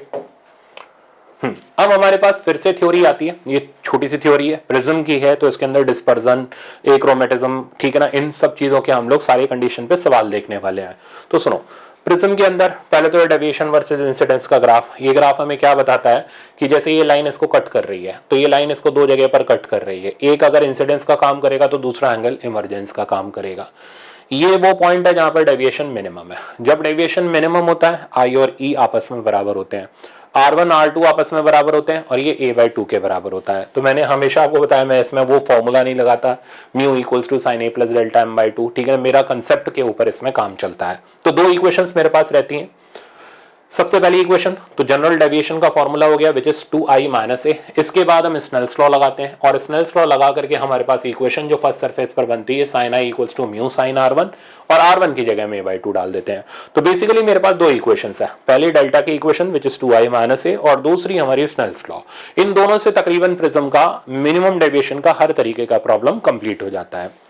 अच्छा, अब इसके बाद ये आपका वही बोर्ड लेवल का फॉर्मूला मेरे किसी काम में नहीं आता। नेक्स्ट देखना, अब यहां पर हमारे पास छोटे छोटे प्रिज्म के, अच्छा एक और फॉर्मूला मैं आपको बताऊं, अगर हम चाहते हैं कि प्रिज्म से, जैसे ये ग्लास प्रिज्म हमें दे रखा है, ये भी बहुत स्टैंडर्ड रिजल्ट है, what ever be the angle of incidence, ठीक है ना, ये मैं छोटी छोटी बातें जो आपको जो क्लासरूम में मैंने कराई हुई हैं या जो लेक्चर्स में मैंने कराई हुई हैं वापस से याद दिला रहा हूं, whatever be the angle of incidence, ray कभी बाहर ही ना जाए, तो इसके लिए mu must be greater than equal to cosec A/2। ये स्टैंडर्ड रिजल्ट है, इसको आपको ध्यान रखना है। तो अगर प्रिज्म का रिफ्रैक्टिव इंडेक्स कोसेक A/2 से बड़ा है, कितने भी एंगल पर रे आए कभी बाहर नहीं जाएगी, ठीक है ना। और दूसरी बात, दूसरा हम लोग प्रिज्म के अंदर कुछ छोटे छोटे फॉर्मूले देखते हैं, जैसे डिस्पर्जन। डिस्पर्जन का मतलब हो गया जब व्हाइट लाइट प्रिज्म के ऊपर इंसिडेंट होती है 7 कलर में ब्रेक हो जाती है। ब्रेक इसलिए होती है क्योंकि अलग अलग कलर के लिए अलग अलग रिफ्रैक्टिव इंडेक्स होता है। वो कॉचीज रिलेशन से हम लोग देखते हैं। कॉचीज रिलेशन क्या था, mu equals to A + B/λ², जहां A एंगल ऑफ प्रिज्म नहीं है, ये मैंने कई बार आपको बताया हुआ है, A और B मटेरियल ऑफ प्रिज्म के ऊपर डिपेंड करते हैं, ठीक है ना। तो जिसका म्यू जितना ज्यादा, डेविएशन उतना ही ज्यादा। जनरल प्रिज्म के डेविएशन का फॉर्मूला क्या होता था, A टाइम्स μ - 1। तो किसका म्यू सबसे ज्यादा, तो वॉयलेट कलर का वेवलेंथ सबसे कम तो म्यू सबसे ज्यादा, इसलिए वॉयलेट कलर सबसे ज्यादा डेविएट करता है, रेड कलर सबसे कम करता है। फिर आता है एंगुलर डिस्पर्जन, जो कि मैंने डिटेल में बताया था फेज 1 में, एंगल बिटवीन जो फाइनल इमर्जेंट रेज होती हैं उसको बोलते हैं। तो एंगुलर डिस्पर्जन का थीटा का जो हमारा स्टैंडर्ड फॉर्मूला होता है, मैं यहाँ लिखते भी जा रहा हूं, वो हो गया del V minus del R, मतलब A times mu V minus mu R. इसके बाद हम लोग डिस्पर्सिव पावर देखते थे, ओमेगा से डिनोट करते थे, थीटा बाय डेल वाई होती है। अब यहाँ दो कंडीशंस आती हैं, अगर हम प्रिज्म दो यूज करें अपोजिट एक्शन के, तो ये दोनों क्या करते हैं, एक दूसरे के एक्शन को कैंसिल करते हैं। तो या तो बनता है एक रोमेटिज्म की कंडीशन, देखो यहां पर है, या फिर बनता है डायरेक्ट विजन कॉम्बिनेशन यानी नो डेविएशन की कंडीशन। एक रोमेटिज्म का मतलब हुआ हमें कलर देखने को नहीं मिल रहा है, यानी फाइनली नेट डिस्पर्जन हम जीरो कर देंगे, ये मैंने वहां सिखाया हुआ था, रटने की जरूरत नहीं, थीटा नेट को जीरो कर दो।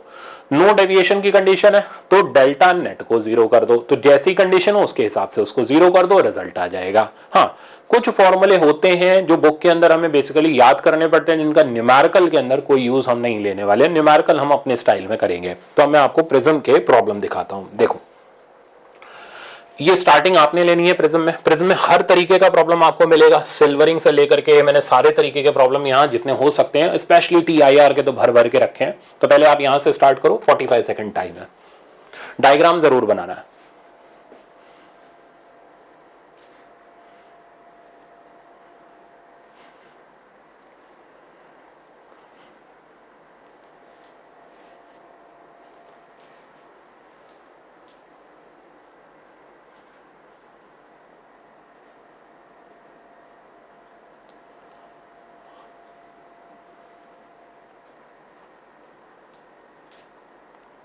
मतलब आपको ये प्रॉब्लम आप कोई सी भी डीसी पांडे उठा लो, यूनिवर्सल हर जगह पर मिलेगा ये प्रॉब्लम, मॉड्यूल में मिलेगा, मेरे प्रैक्टिस शीट में मिलेगा, डीबीपी में, हर जगह पर ये प्रॉब्लम है, बहुत कॉमन प्रॉब्लम है, ये आपको आना चाहिए।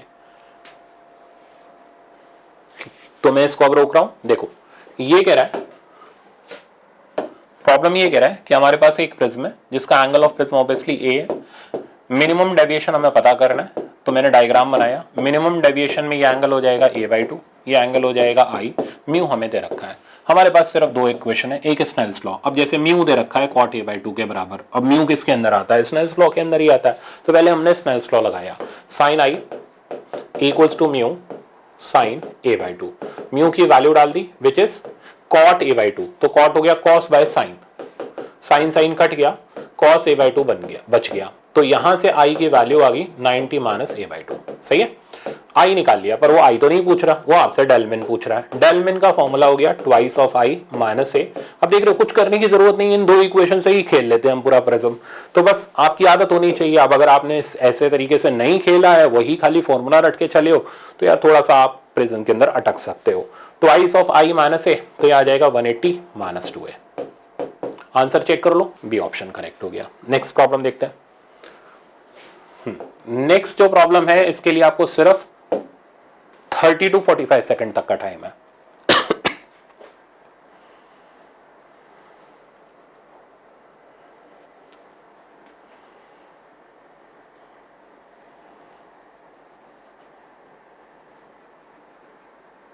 बस क्लिक करना चाहिए आपको इस सवाल में क्या पूछ रहा है वो।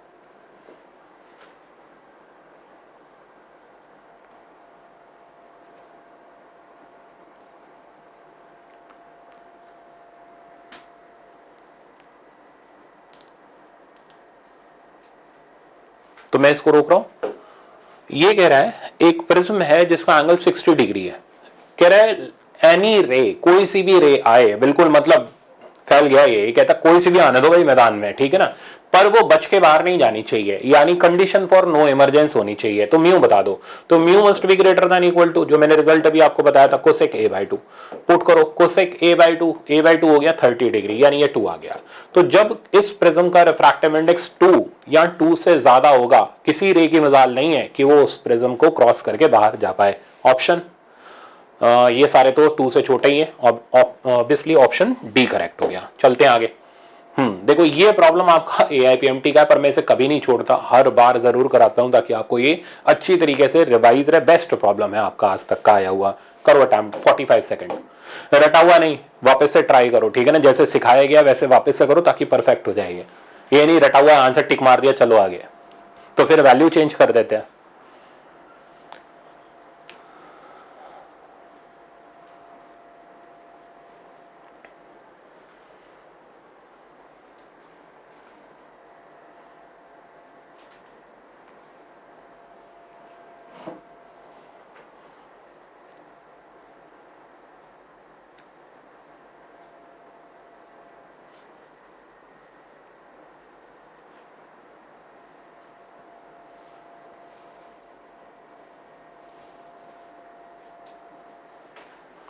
तो मैं इसको अब रोक रहा हूं।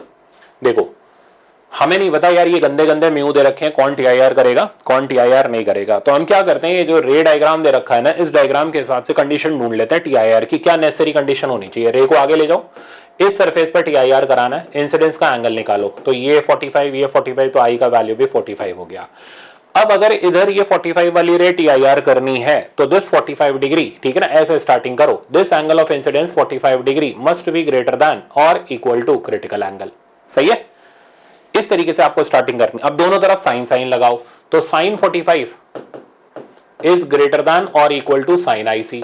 साइन आईसी का फॉर्मूला डालो 1/μ, ठीक है ना, साइन 45 की वैल्यू 1/√2, तो mu greater than equal to √2। अब यहां से कथा समझो कि म्यू की वैल्यू जब √2 या उससे ज्यादा होगी तो वो रे टीआईआर करेगी, इस एंड से बाहर नहीं जाएगी। तो म्यू की value greater than equal to 1.414 वाली रे टीआईआर करेगी। अब चेक कर लो, म्यू की वैल्यू 1.414 से बड़ी इन दोनों की है, तो ये दोनों कौन सी रे हो गई, ये हो गई ग्रीन और ब्लू रे, ये ग्रीन रे ये ब्लू रे, ये हो गई रेड रे। तो रेड तो बाहर चली जाएगी, ठीक है ना, ग्रीन और ब्लू वाली क्या कर जाएंगे टीआईआर, ये आ गई ब्लू वाली, ये आ गई ग्रीन वाली, और रेड वाली यहां से ऐसे बाहर चली जाएगी। तो कौन सा कलर किससे सेपरेट हो गया, रेड ब्लू और ग्रीन से सेपरेट हो गया। रट्टे नहीं मारने, कंसेप्ट सीखना है। तो option separate red colour from green and blue, that means option number A. इस जैसा एक और बड़ा ही मजेदार प्रॉब्लम मैंने रखा है, वो आगे चल के आपको दिखेगा। चलो फिलहाल पहले आप ये अटेम्प्ट करो। ये आपका सिल्वरिंग का प्रॉब्लम है, थोड़ा सा चेंज करके मैंने रखा है, 45 सेकंड का टाइम है।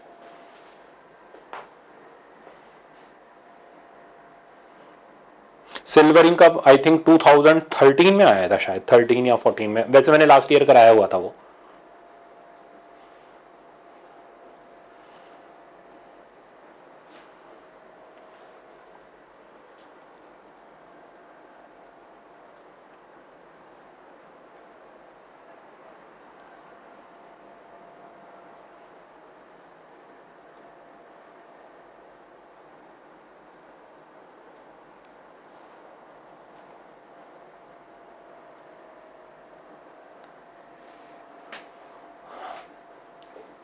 तो आ गया। अच्छा अब आप नोटिस कर रहे हो प्रॉब्लम जो है वो 45 सेकंड के अंदर हो जा रहे हैं। ऐसा टाइम ले ले, कौन सा टाइम ले रहे थे, प्लेन मिरर और स्फेरिकल मिरर जहां कैलकुलेशंस थी, यहां नहीं लग रहा इतना टाइम।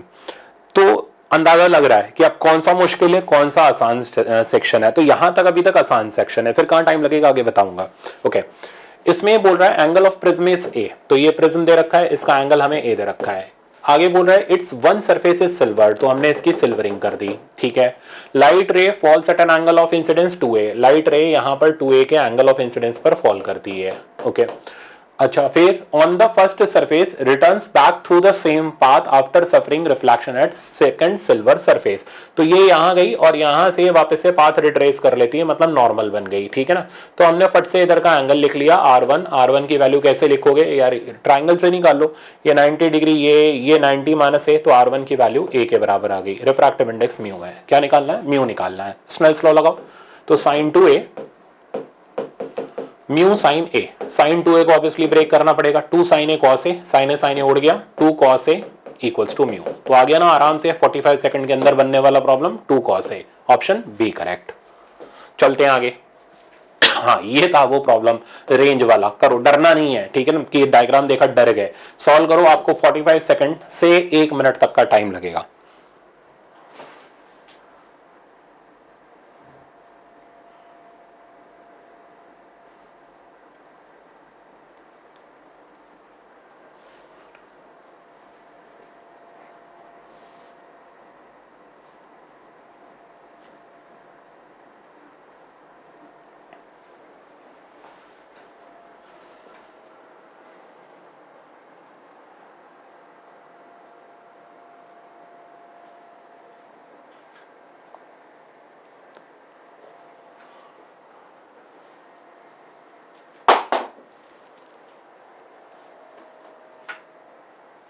AC पे आपको TIR करवाना है।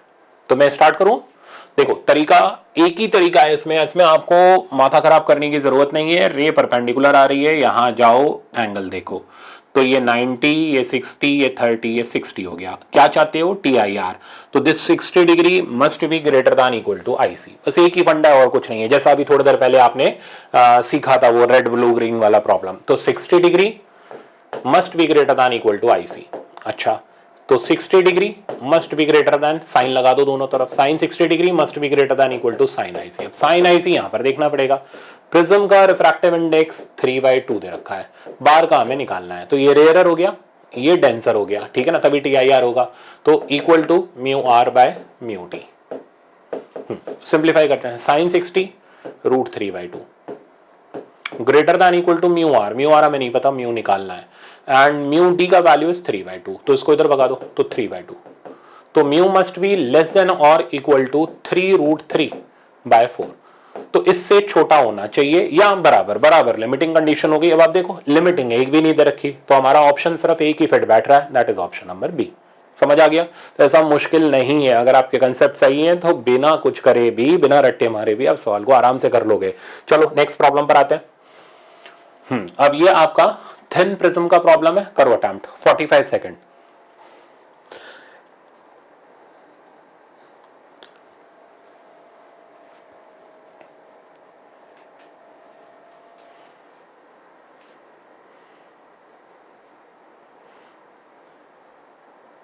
इसमें थोड़ा सा कैलकुलेशन में हो सकता है टाइम लगे, तो 45 सेकंड से 1 मिनट तक का टाइम है। टफ नहीं है प्रॉब्लम।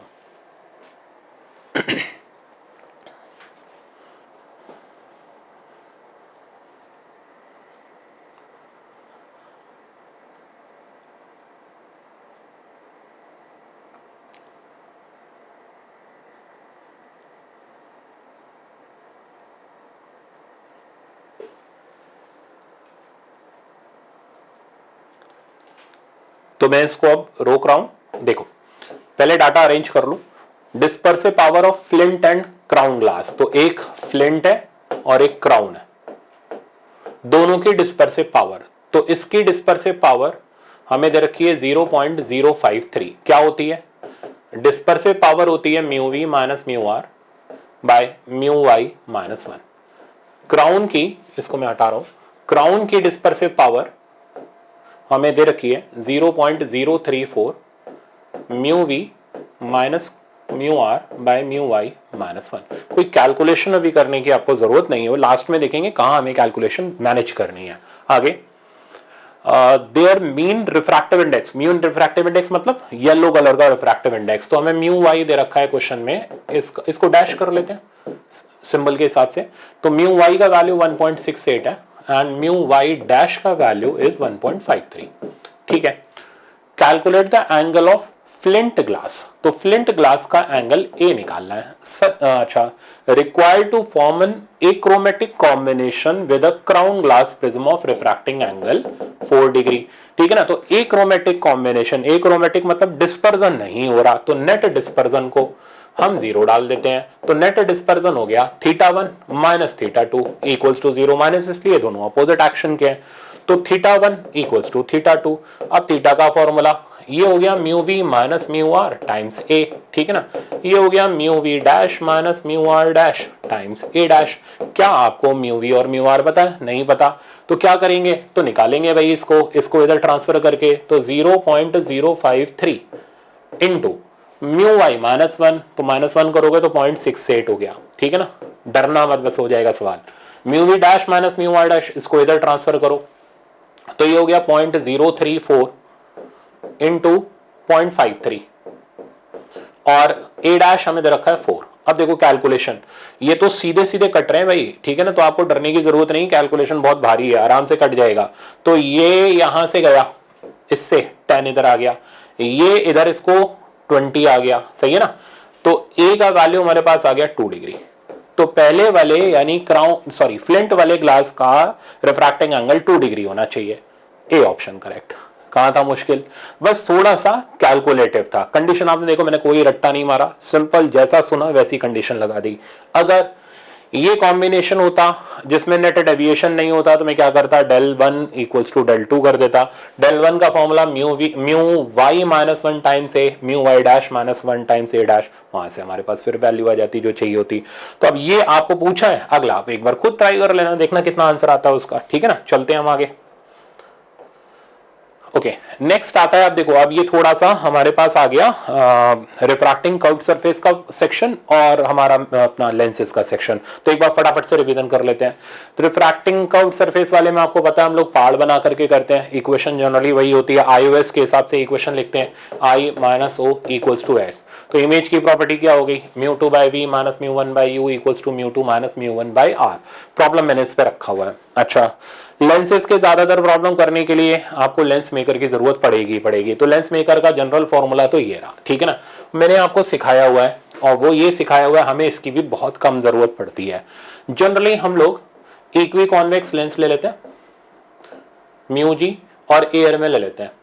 तो मैंने आपको ये बोला था एफ एयर का फॉर्मूला याद रख लो, इससे हमारा काम बहुत आराम से चल जाएगा। तो R by two A mu G minus 1। अब अगर हम इसको प्लेनो कॉन्वेक्स बनाते तो फोकल लेंथ डबल हो जाती है, पावर आधी हो जाती है, यानी फॉर्मूला आर बाय 2 हट जाएगा, ए म्यू जी माइनस 1। पावर चाहिए तो पावर ऑफ लेंस का फॉर्मूला वो तो बड़ा सिंपल है, सेंटीमीटर में है फोकल लेंथ अगर तो 100 बाय एफ कर लो, और मीटर में है तो 1 बाय एफ कर लो, उसके हिसाब से सिचुएशन है, ठीक है ना।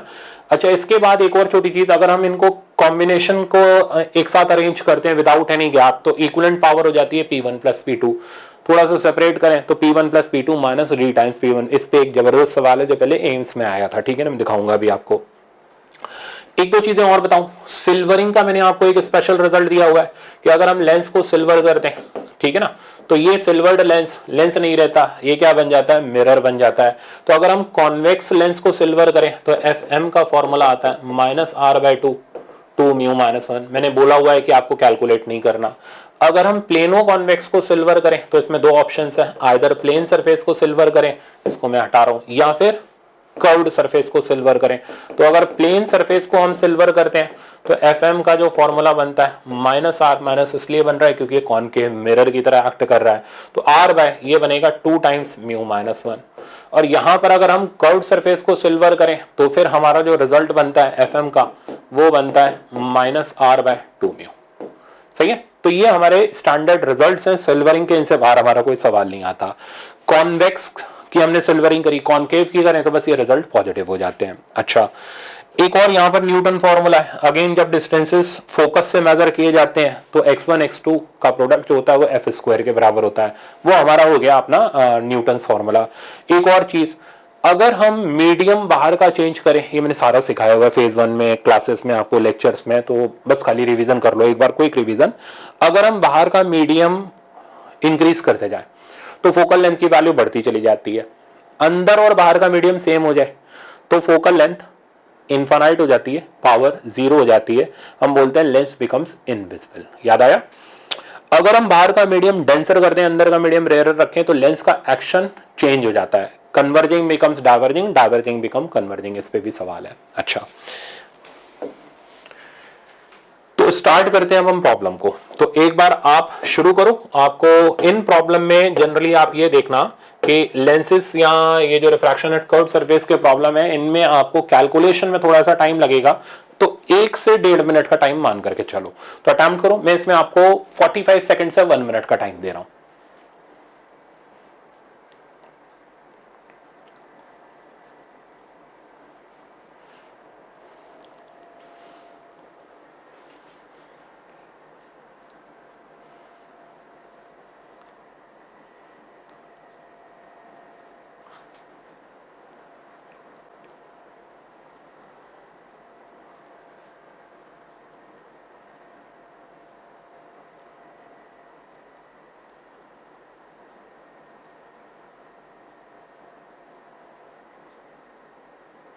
कैलकुलेशन इतनी टफ नहीं है, आपका आ जाना चाहिए 45 सेकंड में ये।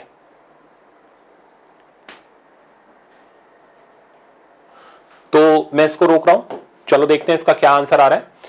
तो हमें एक कर्व सरफेस से रखा है, इधर का म्यू हमारे पास 1.5 है, इधर का म्यू हमारे पास 1 है, रेडियस ऑफ कर्वेचर इसका 30 सेंटीमीटर है। ऑब्जेक्ट यहाँ पर लोकेटेड है, ऑब्जेक्ट का डिस्टेंस यहाँ से 15 सेंटीमीटर है। आपको पोजीशन ऑफ इमेज बनानी है, तो वही पहाड़ बनाओ वाला तरीका।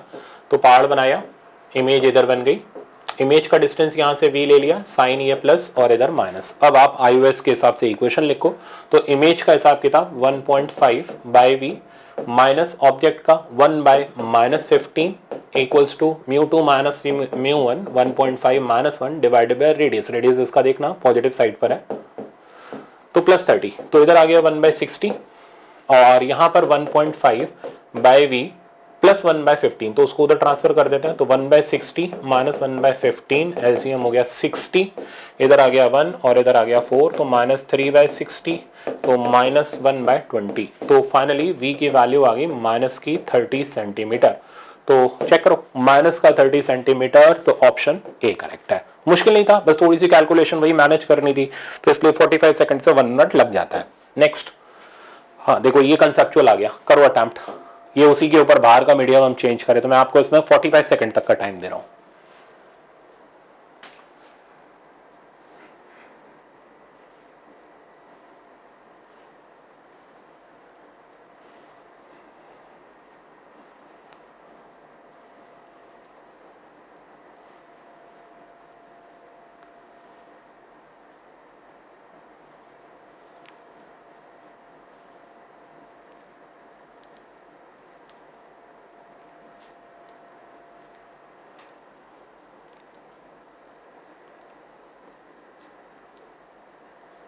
तो मेरे ख्याल से आगे तो कंसेप्चुअल, इसमें इससे ज्यादा टाइम तो नहीं लगा होगा आपको, तो रोक दो इसको।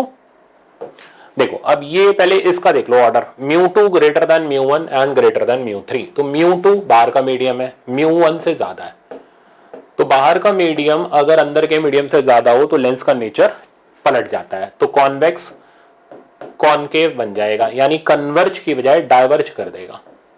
सही है, तो अपर पार्ट डाइवर्जिंग हो गया। अब लोअर पार्ट देखते हैं, mu three less than mu one, तो म्यू थ्री म्यू वन से छोटा है, यानी बाहर का मीडियम रेयरर है, अंदर का मीडियम डेंसर है, तो लेंस जैसा है वैसा ही रहेगा, यानी कन्वर्जिंग का कन्वर्जिंग रहेगा। तो lower part is converging, upper part is diverging, तो हमें क्या मिलेगा, एक कन्वर्जिंग और एक diverging beam, that means option number D correct. समझ आ गया, तो मुश्किल नहीं होता, बट ये रखना हर बार जरूरी इसलिए होता है कि आप फाइनल एग्जाम में जा रहे हो तो जरूर रिवाइज करके जाओ। चलो देखते हैं आगे। ये आपका सवाल बस खाली मीडियम के ऊपर बेस्ड है, 45 सेकंड से 1 मिनट, बस कैलकुलेशन इसके अंदर सही से मैनेज कर लेना।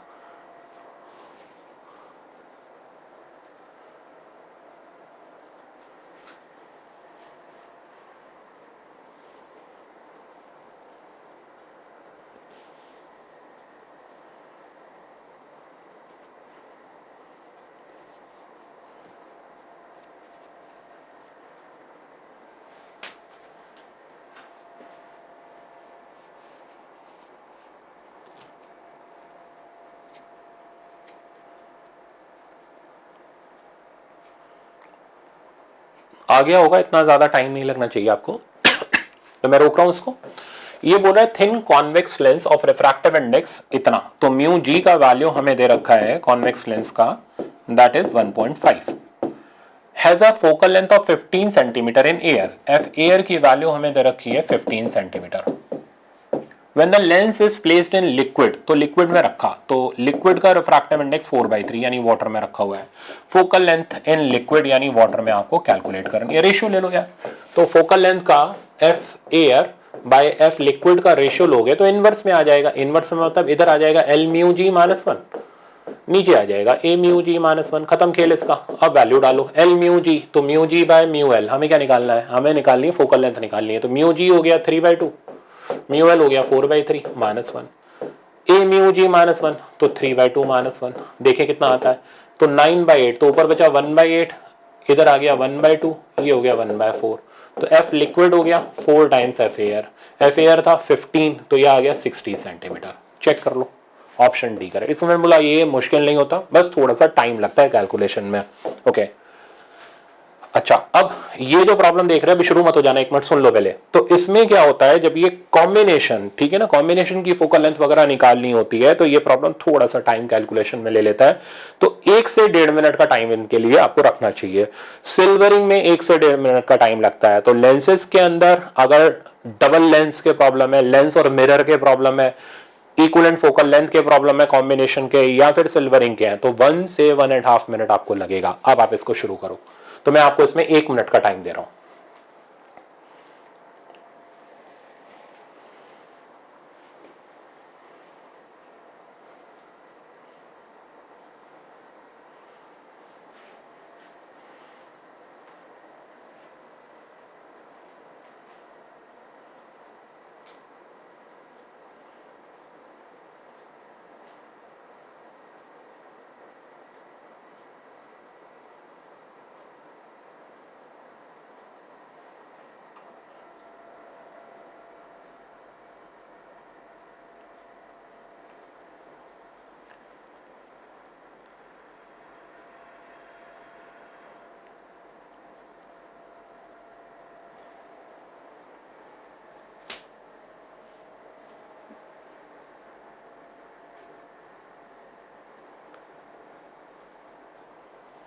तो अब रोका जाए इसको।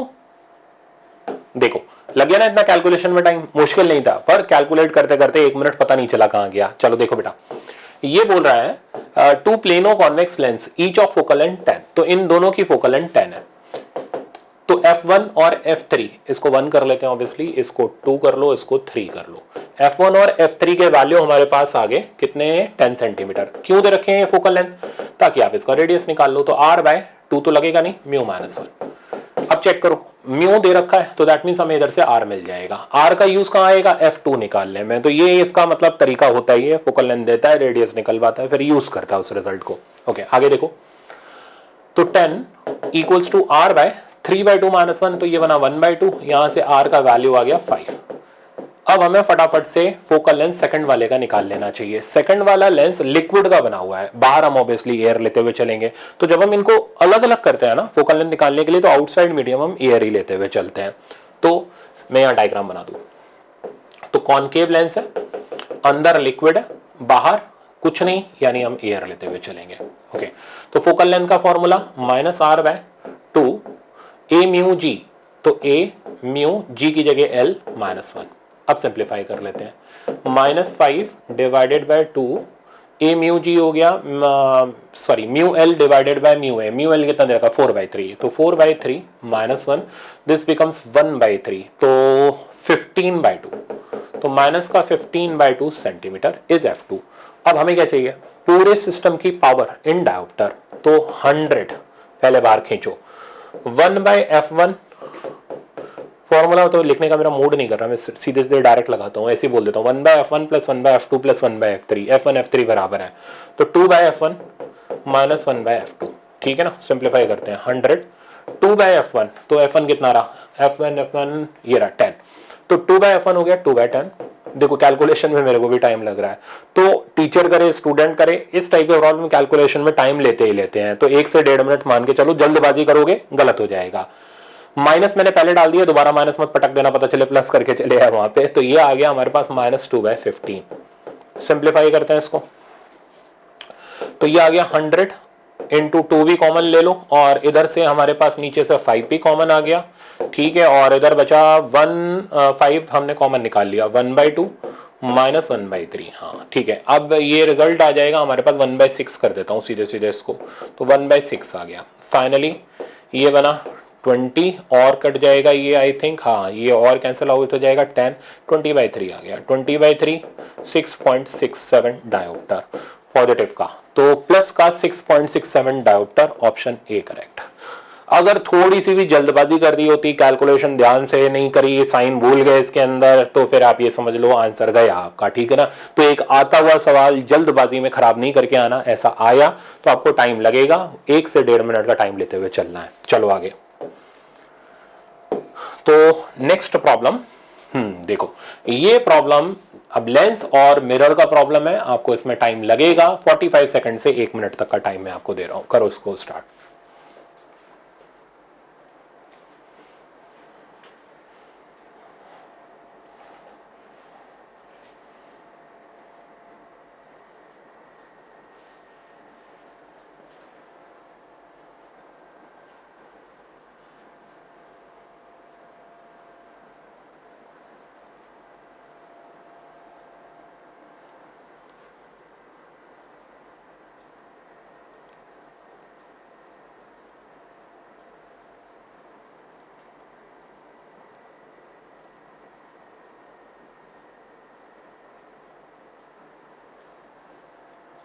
तो मैं स्टार्ट करता हूं, इसको रोकते हैं यहां पे।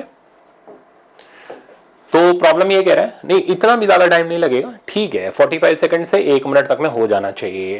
ये बोल रहा है point object O is placed at a distance of 20 centimetre from convex lens of focal length 10 centimetre. तो फोकल लेंथ 10 सेंटीमीटर है, ऑब्जेक्ट 20 पर रखा है, मतलब 2f पर रखा है। थोड़ा सा दिमाग लगाओ तो इमेज फॉर्मूला लगाने की क्या जरूरत है, 2f की इमेज 2f पर ही बनती है। तो इमेज इसकी 2f पर बन गई, यानी 20 सेंटीमीटर पर बन गई। अब आपको क्या करना है, आपको एक कॉन्वेक्स मिरर लेना है, फोकल लेंथ 60 सेंटीमीटर का, such that final image object के ऊपर कोइंसाइड करे। तो इसका मतलब अब फाइनल इमेज कब कोइंसाइड करेगी, जब ये I1 इस मिरर के सेंटर ऑफ कर्वेचर पर हो। तो मैं एक बार डायग्राम लेता हूं, आप ध्यान से देखना।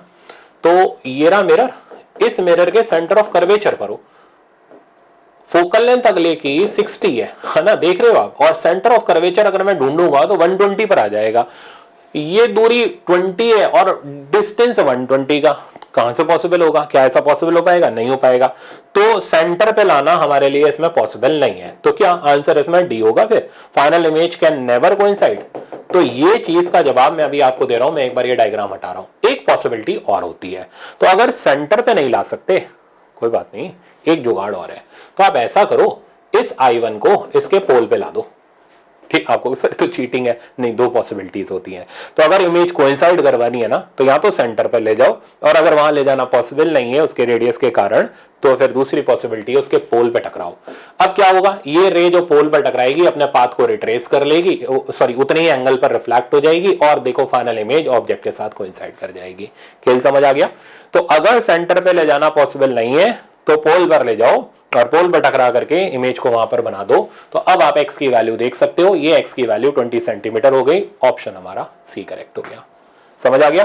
तो ये इसमें देखो पूरा उलझाने का चक्कर था, final image can never coincide. तो जिसने दिमाग नहीं लगाया, जिसको सेकंड कंडीशन नहीं पता पोल वाली, ठीक है ना, उसका सवाल ये गलत होना था। ये इंपॉर्टेंट लिख लेना और एग्जाम के लिए जरूर रिवाइज करके जाना। चलते हैं आगे।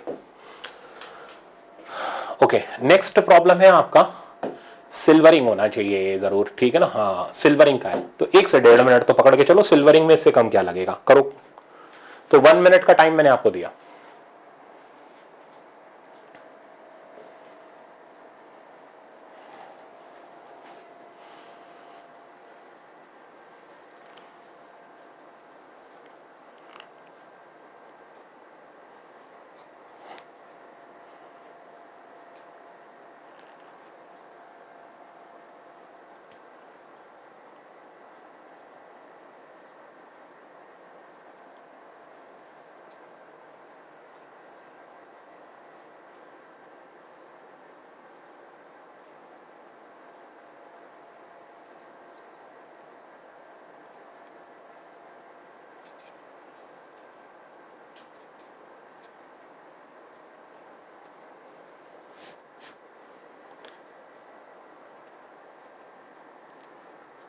तो मैं इसको रोक रहा हूं।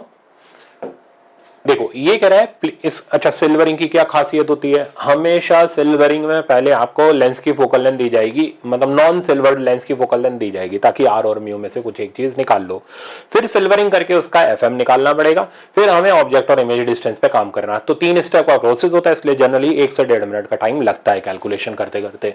तो प्रॉब्लम कह रहा है plano convex lens has refractive index इतना और रेडियस, किस्मत अच्छी चल रही है भाई, यहाँ पे रेडियस और म्यू दे दिया। जब खराब चलती है तो रेडियस और म्यू नहीं देता, एफ दे देता है, तो वहां पर हमें थोड़ी कैलकुलेशन बढ़ जाती है। तो फर्स्ट स्टेप हमारी डायरेक्ट पार हो गई। तो आर हमें दे रखा है 30 सेंटीमीटर, म्यू हमें दे रखा है 1.5। अब क्या, अच्छा प्लेनो कॉन्वेक्स क्यों किया, ताकि वहां उसके पास 2 ऑप्शन है यार, या तो प्लेन सर्फेस सिल्वर करेगा या कॉन्वेक्स कर्व पार्ट सिल्वर करेगा। तो आपको दोनों के रिजल्ट याद होने चाहिए। अच्छा, फिर ये बोल रहा है now this lens is used to form an image of an object, कहां गया, किसको सिल्वर किया, silver at the curve sir, तो कर्व सरफेस को सिल्वर कर रहा है। तो एफ एम का फॉर्मूला हमारे पास हो जाएगा माइनस का आर बाय 2 म्यू। ठीक है, तो पहले एफ एम निकाल लेते हैं। तो माइनस का आर की जगह आ गया 30 बाय 2, म्यू की जगह 1.5, ये आ गया 10 सेंटीमीटर। ठीक है ना, तो ये बन गया एक कॉन्केव मिरर के अंदर कन्वर्ट हो गया, जिसकी फोकल लेंथ 10 सेंटीमीटर है, रेडियस 20 सेंटीमीटर है।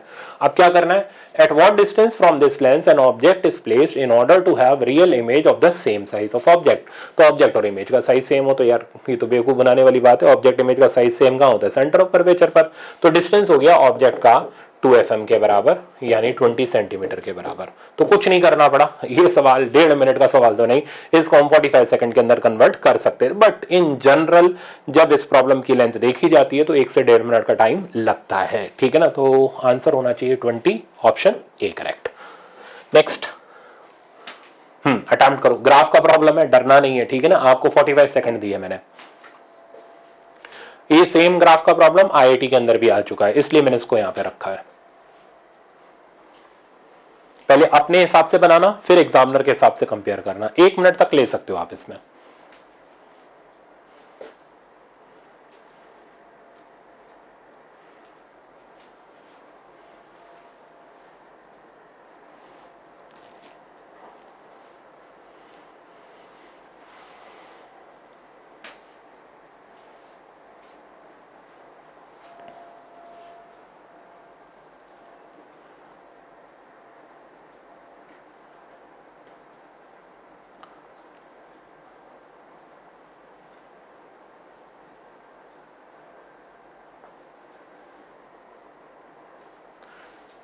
तो मैं इसको रोक रहा हूं। तो पहले क्या करना है, पहले अपने हिसाब से हमें बनाना पड़ेगा, इक्वेशन प्लॉट करनी पड़ेगी, फिर हमारे पास रिजल्ट आएगा। तो m वर्सेस v का डायग्राम चाहिए। तो पहले मैग्निफिकेशन का फॉर्मूला, तो लेंस में मैग्निफिकेशन का formula height of image by height of object है, तो एवरग्रीन है, वहां -v/u, यहाँ +v/u, ठीक है ना। और ये हो जाता था f/f+u। बट आप देख रहे हो हमें m वर्सेस v चाहिए, तो हमें u की वैल्यू डालनी पड़ेगी। तो u की वैल्यू हम पुट करते हैं 1/f 1/v -1/u sign put करके, ठीक है ना, क्योंकि उसने दे दिया कॉन्वेक्स लेंस है, ऑब्जेक्ट रख रहे हैं, रियल ऑब्जेक्ट लेते हुए चलेंगे। तो 1/f v पड़ा रहने दो, यहां से u हो गया -+1/u। तो u की वैल्यू आप देखोगे तो आ जाएगी vf/v-f। तो ये रिजल्ट कहाँ, यहां पर पुट करते हैं। तो मैग्निफिकेशन का फॉर्मूला तैयार हुआ v/vf और ऊपर आ गया v-f। v से v कटा तो m की वैल्यू आ गई 1/f times v-1। m y axis पर है, v आपका x एक्सिस पर है, और ये इंटरसेप्ट हो गया। तो इसका ग्राफ कैसा बनना चाहिए, तो इसका ग्राफ बनना चाहिए नेगेटिव इंटरसेप्ट का, ये y हो गया, ये x हो गया, तो नेगेटिव इंटरसेप्ट का पॉजिटिव स्लोप के साथ, यानी ये ग्राफ का नेचर होना चाहिए। ऐसा ही है। पूछ क्या रहा है भाई, ये पूछ रहा है फोकल लेंथ बता दो। तो फोकल लेंथ, तो 1/f फोकल लेंथ इसका स्लोप हो गया, यानी 1/f focal length tan theta के बराबर हो गया, और tan थीटा की वैल्यू ट्राइंगल से मिल गई b/c के बराबर, तो फोकल लेंथ हो गई c/b के बराबर। खेल खत्म। तो ऑप्शन डी करेक्ट। मुश्किल नहीं था, जब जो इसको मुश्किल बोल जाए तो वो तो फिर यार फिर तो तुम क्या करोगे वहां जाकर, कुछ और करने लायक ही नहीं बचेगा, टाइम पास हो जाएगा फिर वहां पे। तो इस तरीके का ग्राफिकल प्रॉब्लम इतना रह सकता है आपके एग्जाम के अंदर। तो मेरे ख्याल से समझ आ गया होगा, हम लोग सारी चीज कवर करते हुए चल रहे हैं। चलते हैं आगे। हाँ, ये प्रॉब्लम आपका एम्स का प्रॉब्लम है। करो अटेम्प्ट। 45 सेकंड से 1 मिनट।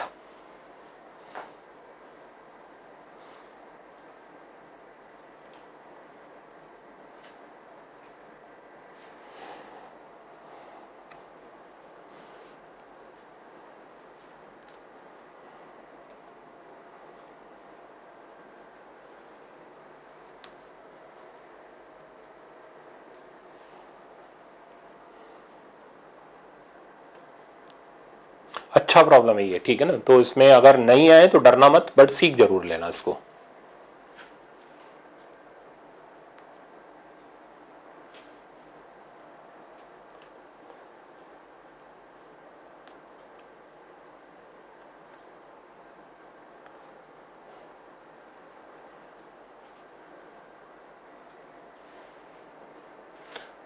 तो मैं इसको यहां पे रोक रहा हूं। देखो प्रॉब्लम कह रहा है a combination of two thin lens with focal length f1 f2 forms an image of a distant object at distance 60 cm from the lens in contact। तो distant object मतलब infinity पर ऑब्जेक्ट रखा हुआ है, तो रेस पैरेलल आ रही है, 60 centimetre पर इमेज बन रही है, यानी इक्विवेलेंट फोकल लेंथ 60 दे रखी है। तो 1/f1 प्लस 1/f2 की वैल्यू होगी 1/60 के बराबर। सही है, ये होगी हमारी फर्स्ट इक्वेशन। आगे बोल रहा है the position of this image shift by 30 centimetre towards the combination, यानी अब पोजिशन रह गई फाइनल इमेज की 30 सेंटीमीटर पर, शिफ्ट होगी ना पास में। When these two lenses are separated by 10 centimetre, तो 10 सेंटीमीटर की दूरी रखने पर इमेज पास शिफ्ट हो जा रही है। तो रिजल्ट बना 1/f1 1/f2 minus D bye f1 f2, देख रहे हो ना फॉर्मूला इक्विवेलेंट वाला चल रहा है, 1/30। सिंप्लीफाई करते हैं इसमें, डी की वैल्यू मैंने रखी है क्वेश्चन में 10 सेंटीमीटर, तो मैं यहीं पर इसको 10 कर दे रहा हूं, ठीक है ना। ओके, अब करना क्या, f1 f2 की वैल्यू निकालनी है। सबसे पहला काम, इसकी वैल्यू पुट कर दो 1/60, तो 1/60 minus 10/f1 f2 equals to 1/30। ठीक है, इधर से देखना हमारे पास रिजल्ट आ रहा है 1/60 माइनस 1/30 10/f1 f2, तो ये बचा हमारे पास माइनस 1/60, यानी f1 f2 की वैल्यू आ गई माइनस का 600। ठीक है, हमें f1 और f2 निकालने हैं, f1 f2 का प्रोडक्ट नहीं निकालना। अब मैं क्या करने जा रहा हूं, फर्स्ट इक्वेशन पे आते हैं, एलसीएम ले लेते हैं। तो रिजल्ट मिला f1 प्लस f2 बाय में f1 f2 इक्वल्स टू 1/60।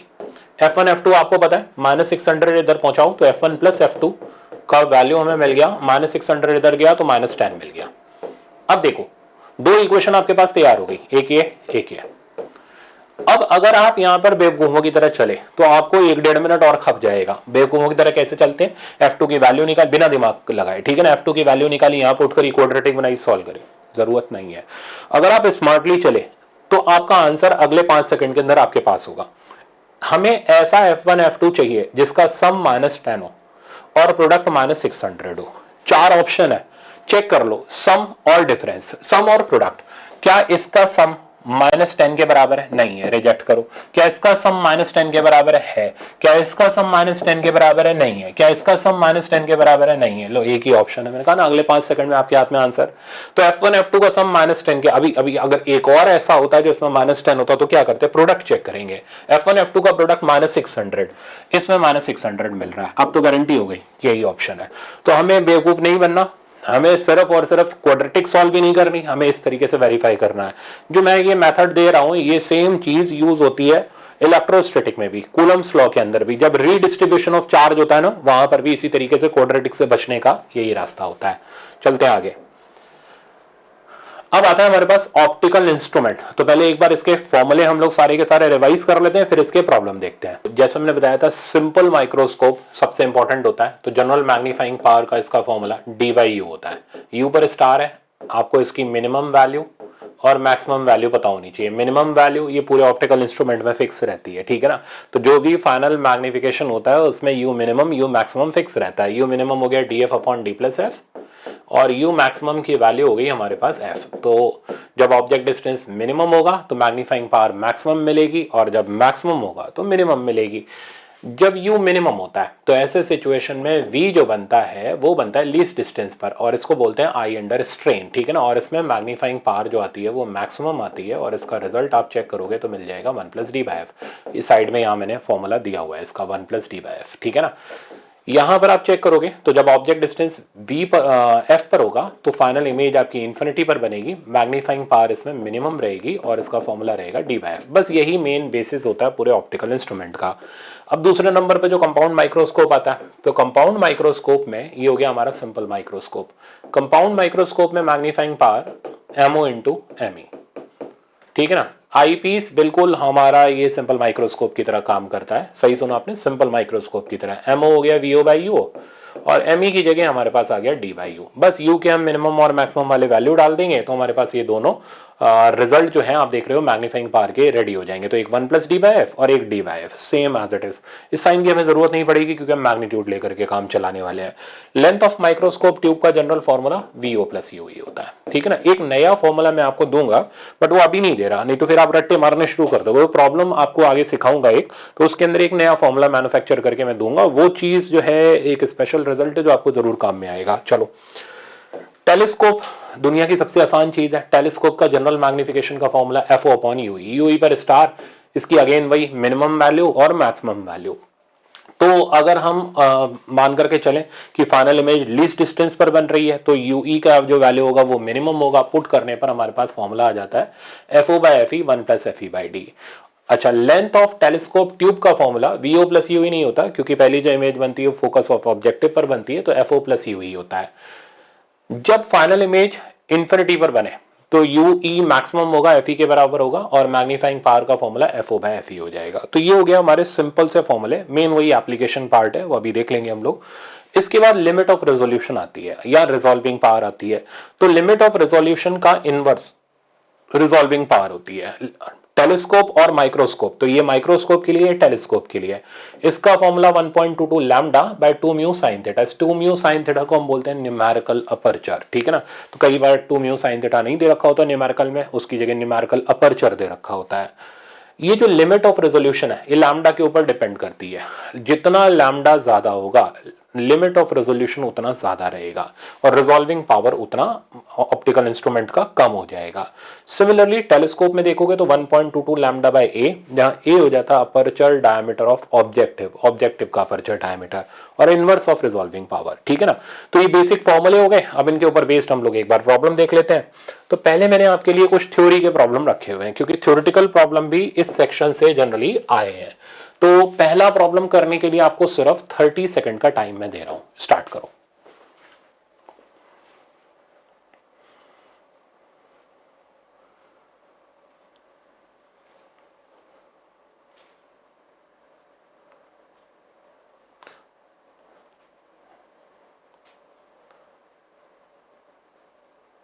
तो मेरे ख्याल से आ गया होगा, 30 सेकंड की भी जरूरत नहीं है, रोक देते हैं इसको।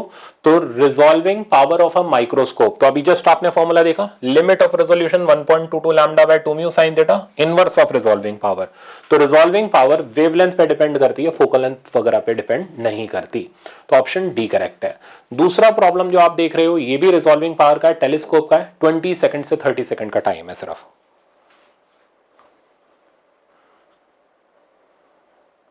हाई रिजॉल्विंग पावर के लिए आपको क्या करना पड़ेगा?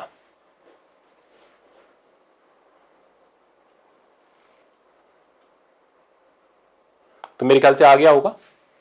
तो रिजॉल्विंग पावर टेलीस्कोप की a बाय 1.22 लैम्डा, तो इसमें क्या होना चाहिए, जितना a ज्यादा यानी अपर्चर डायमीटर ऑफ ऑब्जेक्टिव जितना ज्यादा, रिजॉल्विंग पावर उतनी ज्यादा। तो रिजॉल्विंग पावर बढ़ाने के लिए लार्जर अपर्चर का ऑब्जेक्टिव यूज करना चाहिए। नेक्स्ट देखते हैं। ओके, नेक्स्ट फिर से आपके सामने एक थ्योरेटिकल प्रॉब्लम है, ध्यान से पढ़ना।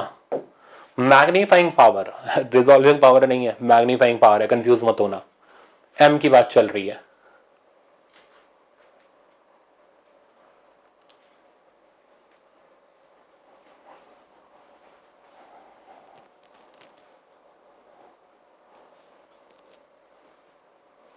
तो आ गया होगा, रोक रहा हूं इसको मैं। तो मैग्नीफाइंग पावर आप कैसे टेलीस्कोप की बढ़ा सकते हो? By increasing F O by F E ले लो, by increasing focal length of objective and decreasing focal length of eyepiece, ठीक है ना। तो ऑब्जेक्टिव का फोकल लेंथ जितना हाई, आईपीस का फोकल लेंथ उतना लो कर लो, आपका मैग्नीफाइंग पावर उतना हाई हो जाएगा। Option D correct. चलते आगे। अब आपके सामने न्यूमेरिकल है, और पहले हमेशा देख लेना कि ये जो प्रॉब्लम है माइक्रोस्कोप का है या टेलीस्कोप का है। तो ये प्रॉब्लम आपको दे रखा है माइक्रोस्कोप का, अटेम्प्ट करो। इसमें जनरली 1 मिनट तक लग जाता है कैलकुलेशन करते करते, तो 45 सेकंड टू 1 मिनट का टाइम मैं दे रहा हूं।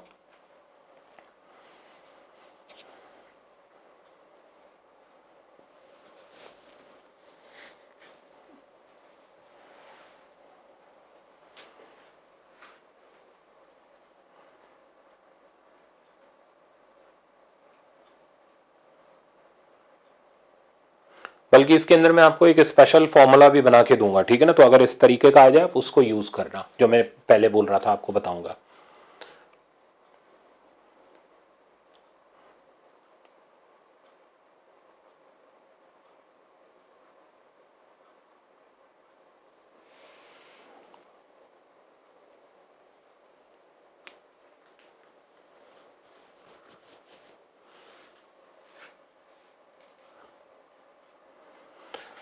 तो देखो हुआ क्या, हुआ ये कि अगर फॉर्मूला वो स्पेशल वाला आपको पता नहीं है तो आपका इसमें बहुत ज्यादा टाइम लग गया। मैं कारण बताता हूं। आपको लेंथ ऑफ ट्यूब निकालने के लिए वीओ निकालना पड़ा, ठीक है ना। वीओ ऐसे आएगा नहीं जब तक यूओ नहीं आएगा, तो दोनों मिसिंग है।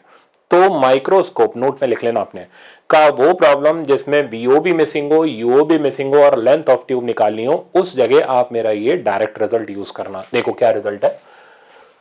सबसे पहले क्वेश्चन के हिसाब से हमें क्या गिवन है, हमें गिवन है ऑब्जेक्टिव की फोकल लेंथ 1 सेंटीमीटर, हमें गिवन है आईपीस की focal length 5 centimetre, relaxed state में magnifying power which is 45। Relaxed state में मैग्नीफाइंग पावर का formula V O by U O into D by F. देखो अब आप ज्यादा से ज्यादा क्या कर सकते हो, अगर आपने फॉर्मूला डेवलप नहीं कर रहा, आपने डी पुट करा, एफ ई पुट करा, वीओ और यूओ का यहां से रिजल्ट निकाल लिया, फिर आपने एफओ के लिए यानी ऑब्जेक्टिव के लिए लेंस इक्वेशन यूज करी, फिर आपने वीओ यूओ का एक रिजल्ट बना लिया, वहां से सॉल्व करते हुए लड़ते लड़ाते हुए वी और यूओ के वैल्यू निकाले। लेंदी प्रोसेस हो जाता है, बल्कि 2 मिनट लग जाते हैं इतने में, ठीक है ना। फिर आपने वीओ यूओ निकाला, फिर आपने लेंथ ऑफ माइक्रोस्कोप ट्यूब लिया which is VO plus UE, UE का वैल्यू एफ ई था, वहां से आंसर आया। 3 मिनट लग गए इतने में, ठीक। तो अगर आप ऐसे प्रॉब्लम को अटेम्प्ट करना चाहते हो जिसमें ना वीओ गिवन है ना यूओ गिवन है, बल्कि लेंथ निकालनी है, तो तरीका ही है। सबसे पहले लेंथ ऑफ ट्यूब का formula VO plus F E हो गया, तो वीओ का रिप्लेसमेंट तो मिल गया एल माइनस एफ ई, ठीक है ना। तो अब हम क्या करते हैं, लेंस इक्वेशन से यूओ को रिप्लेस कर देते हैं वीओ के टर्म में, मतलब हम इस फॉर्मूले को पहले मॉडिफाई करने जा रहे हैं। तो देखो आप कैसे, वीओ जहां जहां आएगा हम रिप्लेस कर देंगे एल माइनस एफ ई से। देखो लेंस इक्वेशन हो गई 1 by F O 1 by VO minus और माइनस 1 बाय यूओ, मैंने विद प्रॉपर साइन पुट करा है, ठीक है ना। तो यहां पर हमें रिजल्ट मिला कि 1 बाय यूओ यानी यूओ की वैल्यू हो गई VO F O by VO minus F O, ठीक है। तो ये चीज मैं यहां पुट कर दे रहा हूं किसकी जगह, तो ये जो रिजल्ट है ये हम पुट कर दे रहे हैं यूओ की जगह। देखना आप थोड़ा सा टाइम लगेगा, ठीक है ना, क्योंकि हम फॉर्मूला डिराइव कर रहे हैं, मैन्युफैक्चर कर रहे हैं, और अगर आपको याद है तो डायरेक्ट आंसर आ जाएगा। पुट करते ही वीओ वीओ कैंसिल आउट हो जाएगा और मैग्नीफाइंग पावर का फॉर्मूला बचेगा VO minus F O divided by F O, ठीक है ना, times D by F E. बस लास्ट स्टेप, हम वीओ जानते हैं L minus F E, replace कर दिया, तो मैग्नीफाइंग पावर का फॉर्मूला हो गया एल माइनस एफ ई यानी minus F O plus F E divided by F O times D by F E. अब देखो ये एक फाइनल रिजल्ट है। अगर आपको ये याद रह गया लास्ट मोमेंट पे, तो याद रखने का तरीका भी आसान सा है। जब वीओ और यूओ कुछ ना दे गिवन हो, लेंथ निकालनी हो और मैग्नीफाइंग पावर हमें दे रखी हो नॉर्मल एडजस्टमेंट की, तो हम डायरेक्ट इसको यूज कर सकते हैं। यहां से एल हमारे पास सीधे एक स्टेप में आ जाएगा, ना वीओ निकालना पड़ेगा ना यूओ निकालना पड़ेगा। तो स्पेशल प्रॉब्लम था इसलिए मैंने इसको यहां पर रखा है। मैग्नीफाइंग पावर 45 पुट करते जाते हैं आप सारे रिजल्ट, एल हमें निकालना है, F O plus F E कितना हो गया 6 हो गया, नीचे एफ ओ 1 हो गया, डी 25 हो गया, एफ ई की जगह 5 हो गया ना एक बार में खत्म। तो 5 इधर आया, 5 9 या 45 इधर आया, एल की वैल्यू 9 6 15 15 सेंटीमीटर, कितनी आसानी से आ गया। और वही अगर आप वहां वीओ और एफ ओ की लड़ाइयां लड़ते रहते तो आपका ये 3-4 मिनट सवाल खा जाता। तो ऑप्शन आ गया हमारा 15। तो रिजल्ट ध्यान रखना है और तरीका ध्यान रखना है, जब वीओ यूओ ना गिवन हो, डायरेक्ट एल निकालना हो, तो रिप्लेसमेंट ये काम आएगा। चलते हैं आगे। अब आपके सामने जो प्रॉब्लम है वो फिर से माइक्रोस्कोप का अटेम्प्ट करो। 45 सेकंड से 1 मिनट तक का टाइम।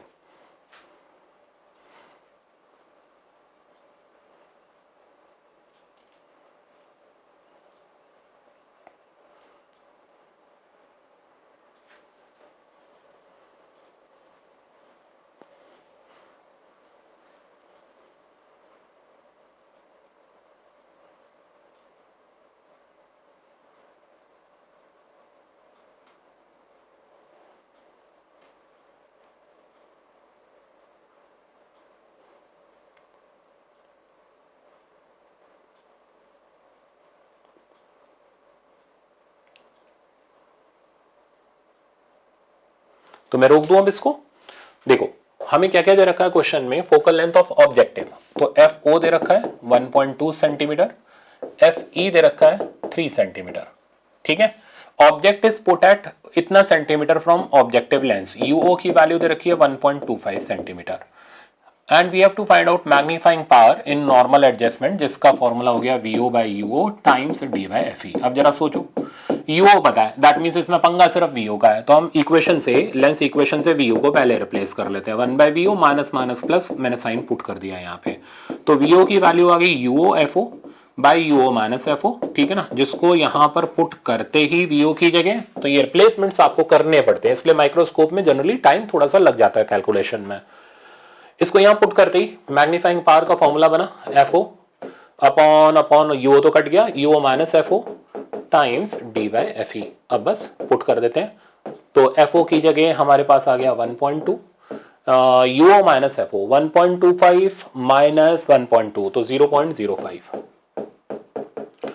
ये हो गया 25, एफ ई की जगह हमारे पास आ गया 3। अब मेरे को ये देखना है ये कितना बच रहा है यहाँ पर, तो ये यहाँ से गया 500 आ गया, ठीक है, 3 4 जा 12 हो गया, 0.4 आ गया, आंसर 200 आ गया, तो मैग्नीफाइंग पावर इसकी 200 आ गई, ऑप्शन सेकंड करेक्ट। चलते हैं आगे। नेक्स्ट, ये आपका टेलीस्कोप का अच्छा सा प्रॉब्लम है, 1 मिनट का टाइम मैंने आपको दिया।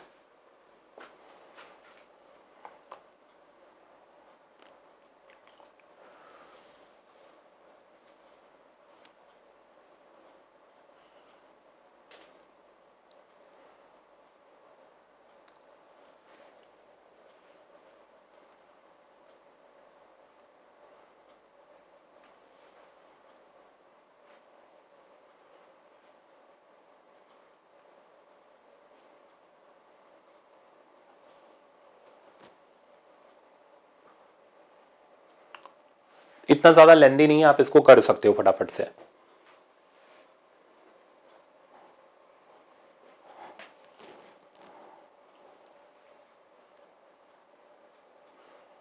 तो मैं इसको रोक रहा हूं। देखो क्वेश्चन में हमें गिवन है telescope is made with objective of focal length, तो ऑब्जेक्टिव की फोकल लेंथ हमारे पास 60 सेंटीमीटर है, आई पीस की फोकल लेंथ 5 सेंटीमीटर है।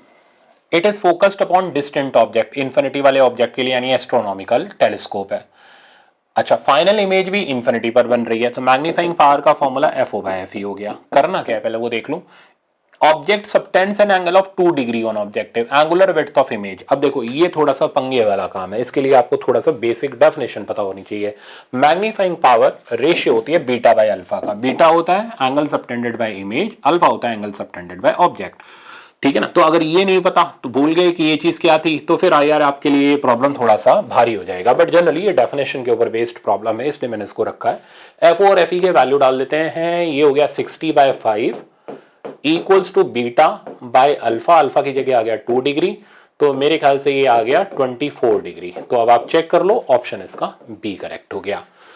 तो मेरे ख्याल से समझ आ गए होंगे। अच्छा, अब इसके अंदर जैसा मैंने फेज 1 में प्रैक्टिस कराए थे आपको माइक्रोस्कोप टेलीस्कोप के प्रॉब्लम, वो और थोड़े से प्रैक्टिस कर लेना।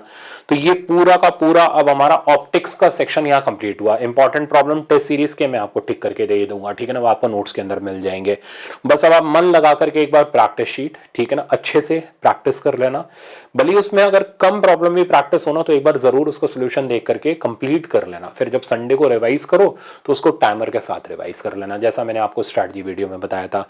क्वेश्चंस प्रैक्टिस करना ऑप्टिक्स के बहुत जरूरी है, खाली थ्योरी पढ़ने से आपको ऑप्टिक्स नहीं आएगी, ये ध्यान रखना है, ठीक है। तो अब हम मिलेंगे नेक्स्ट लेक्चर के अंदर, जो कि आपका सेंटर ऑफ मास और कोलिजन का रहेगा।